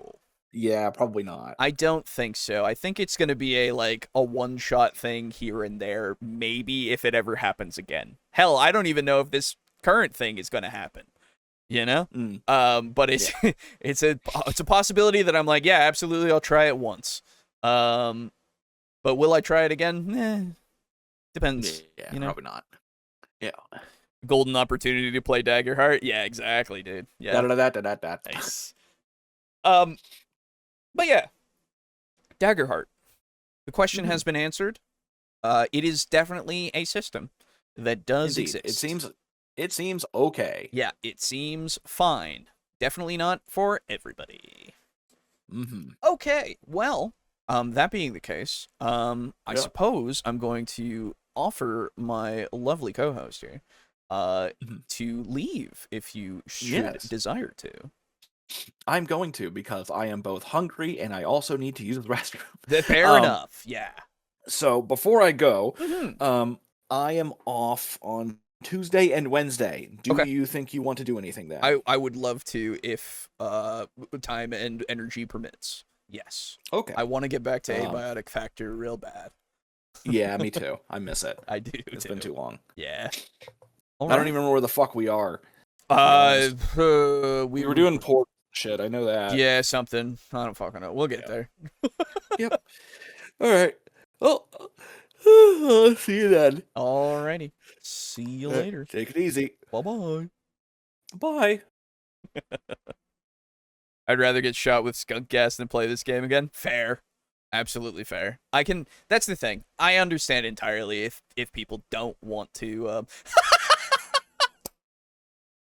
Daggerheart, you can play it. Daggerheart, handfuls of fun.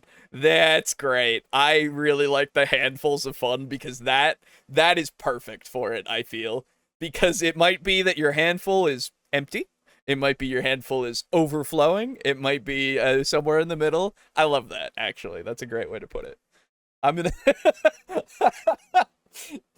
you know what, Timothy? I'm going to steal that for the actual title of this on the thumbnail when I re-upload the VOD. I'm going to put Daggerheart handfuls of fun. Oh, I love that. That's so funny. Oh my god. Anyway, you get full credit though. You do. Okay.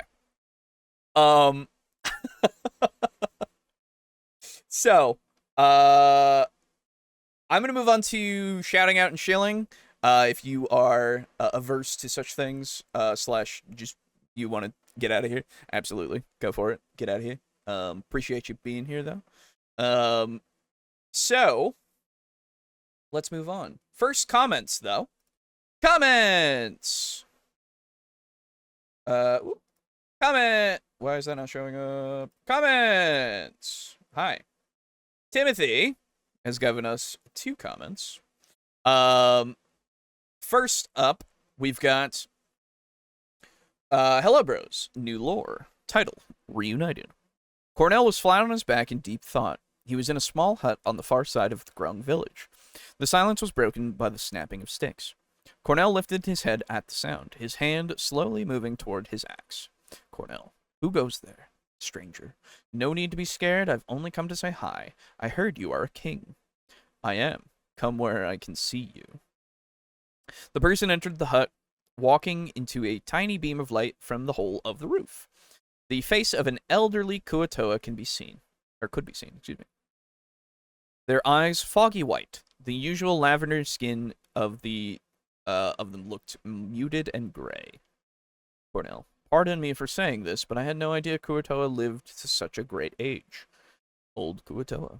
I get that a lot. To tell you the truth, I don't know why I'm still alive either. So you heard I was a king. Indeed. The others are all talking about it, but I was the only one brave enough to see for myself. Not many dragons are seen in the swamplands. The mighty black dragon who has held control of this place sees to that. They don't allow other dragons. See you, Full Metal Dragon. Have a great weekend. Have a good week. Mostly, they only let dragons willing to mate you see. Only let dragons willing to mate you see, I see. Or, at the least, the ones they think are worth mating with. Really? Must be picky with their standards. I hope to use them for a project I'm working on. That's why I'm here. Makes sense enough. Gotta be a pretty important project to risk your life. It is. Very much so. Once I can get back together with my lost party, I can make my way to the Black Dragon's lair. That's the other thing everyone is talking about. You got lost friends. May the swampland protect them. And it would be a shame for your kingdom to lose its king, and your soon-to-be son to lose his father. Wait, how do you know about my offspring? And it's a son. Visions are what I'm good at. I can tell a person many things by just talking to them. It all comes to me. And yes, you will have a son. He shall be the oldest. More than one? There will be 2, but just one will be from your queen. How is that even possible? No one else has caught my eye. I didn't say it's offspring you intend to make out of love. It will be out of necessity, for it will be the only way to claim what you seek. Before Cornell could ask more questions, a green grung burst into the room. Dragon King, we have brought your party to the village, or at least we think it's them. They match what you gave us. They wait in the Great Golden One's throne room, to be confirmed. Come. Cornell quickly followed the grung to the Gold Grung's throne room, where Leroy, Star Ruby, General Woodard, and the 10 knights they brought were awaiting. That's all I got. Have a nice day. Thank you. And thank you for the lore. Appreciate it.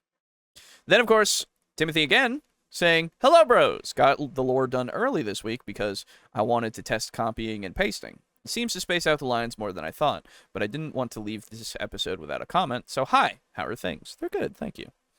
The topic is pretty interesting. I personally think there are not too many TTRPGs. A creator can always make their game different in some way. New systems, new setting, etc.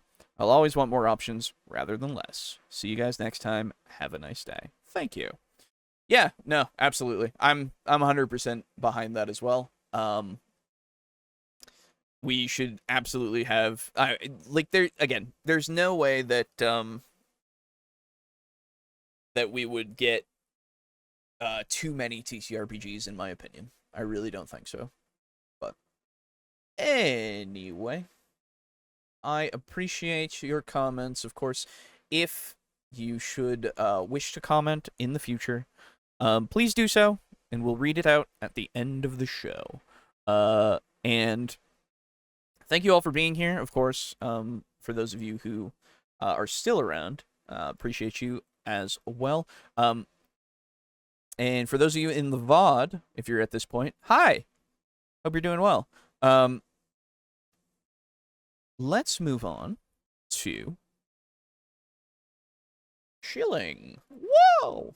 Okay, so we have a website, TableTalk dnd.us.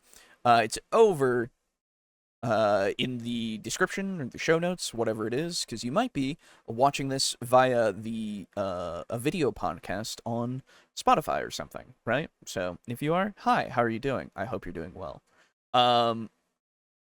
If you wish to, you can go over here into the Support Us Further tab of our website to see all the things that I'm going to talk about. And, yeah, join maybe a couple of things, maybe, or do some stuff. We'll see. I'll tell you all about it. We have a Patreon and a Ko-Fi. Both of these, you can become a table flipper for as little as $1 a month. It's really mostly just to support us. You do get the ability to see things early when I have them ready, / when there's editing streams. I haven't done an editing stream in a very long time, because 1, I'm bad at time management, and 2, there have been a lot of times where I've just needing to get something out, because I'm bad at time management. So, I apologize for that. I also do table flipper only games at times. Hell, there are times where I just hang out with table flippers via gaming on the Discord and stuff. So if you join the Patreon or the Ko-Fi, you can get access to our Discord, become a table flipper in the Discord, get access to that. But you can just access our Discord as well. It's in the description. So you can just come and hang out and chill. See some people with their art, see some people talking about some things here and there. It's very low key, very chill. It's just a place to be, really. If you want a place to be. And if you want to talk about stuff, hey, you can be the first who actually like talks about something. Cuz most of us are pretty introverted.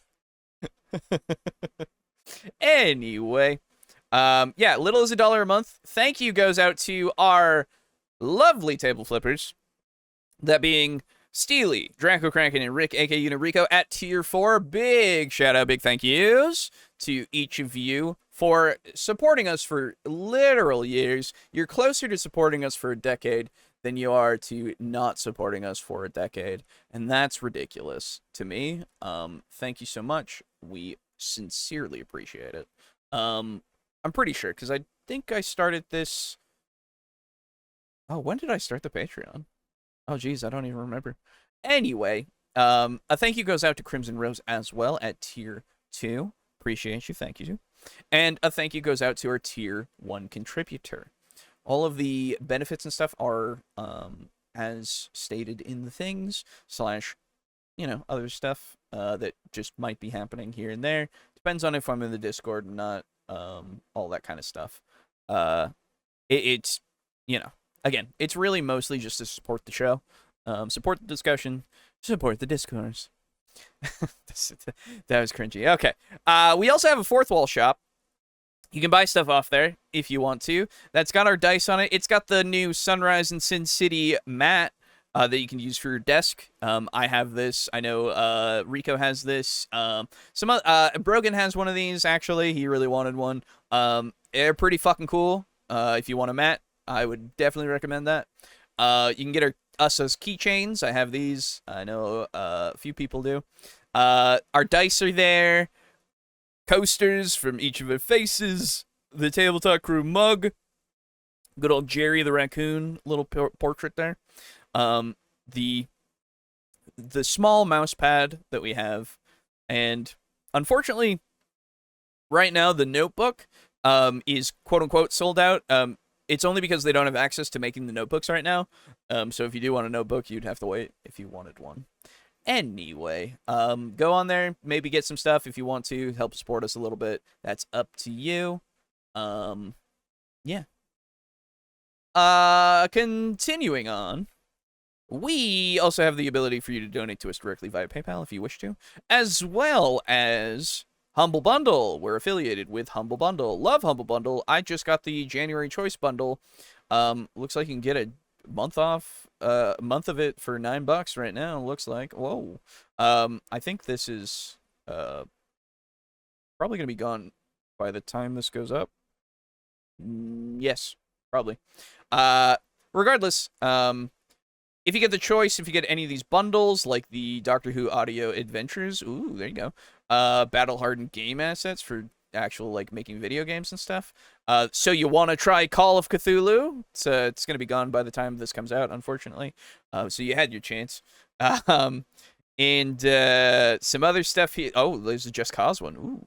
Just Cause 4 sucks, but the rest of them are pretty cool. Yeah, any of that stuff, any of the stuff in the actual store that you can go and get and like put the keys in for Steam and all of that. Anything really. As well as just have without it being on Steam, you can just download the games and stuff and use them. Yeah, it's all there using the link in our description.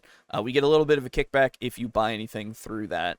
So go ahead if you want to. If not, hey, no worries. Moving right along, we are also affiliated now with DriveThruRPG, fiction, comics, and cards. So DriveThruRPG is the one that's most in tune with the show. So that's what I'm going to talk about, but the other ones work the same. If you use those links in the website or the link in the description, within 15 days of using that link, we get a little bit of a kickback if you buy something within those 15 days.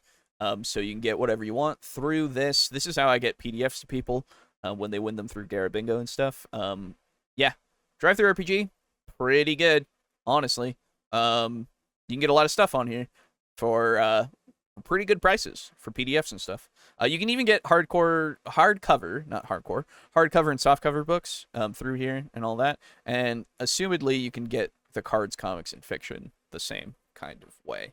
I've not had to buy those. I've not really felt like doing so. So I'm not as familiar. But regardless, I would definitely recommend going through and going and checking out their stuff if you have any interest at all with anything to do with any of these topics. And that'll do it. That'll do it for sure. Hi, if you're still here at the end, wow, thanks. Maybe consider liking the video, or if you're on like the podcast side, maybe follow us on the podcast app of your choice, or leave us a comment somewhere. You know, come and join the Discord if you want to. Like, you can do a bunch of stuff if you really want to. All that stuff is free. If you want to do any of that, it's up to you, of course. But regardless, we appreciate you coming by, checking us out. If you're not sticking around, hey, it was good to see you. If you are sticking around, hey, it'll be good to see you in the future, potentially. Come and chat with us. We do these things live, so it'll be cool. Tomorrow, Vampire comes out at 8 a.m. and then at 10 a.m. on podcasting services of your choice. So look forward to Vampire. I'm excited. I like Vampire a lot. It's a narrative-focused game, it feels like, but very mechanically heavy, and it feels like it balances that very well to me. So if you're looking for something that is not telling you that it's narratively focused and works well with the narrative and the mechanical, I would recommend Vampire the Masquerade 5th edition. Watch our actual play. It's good times. Sunrise in Sin City. It's fun. Anyway, chilling over. I'm tired.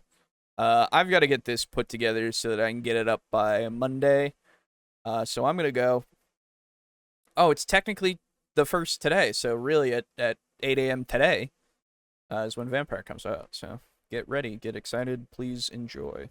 Anyway, we'll see you later, everybody. We'll see you next week for more of the show.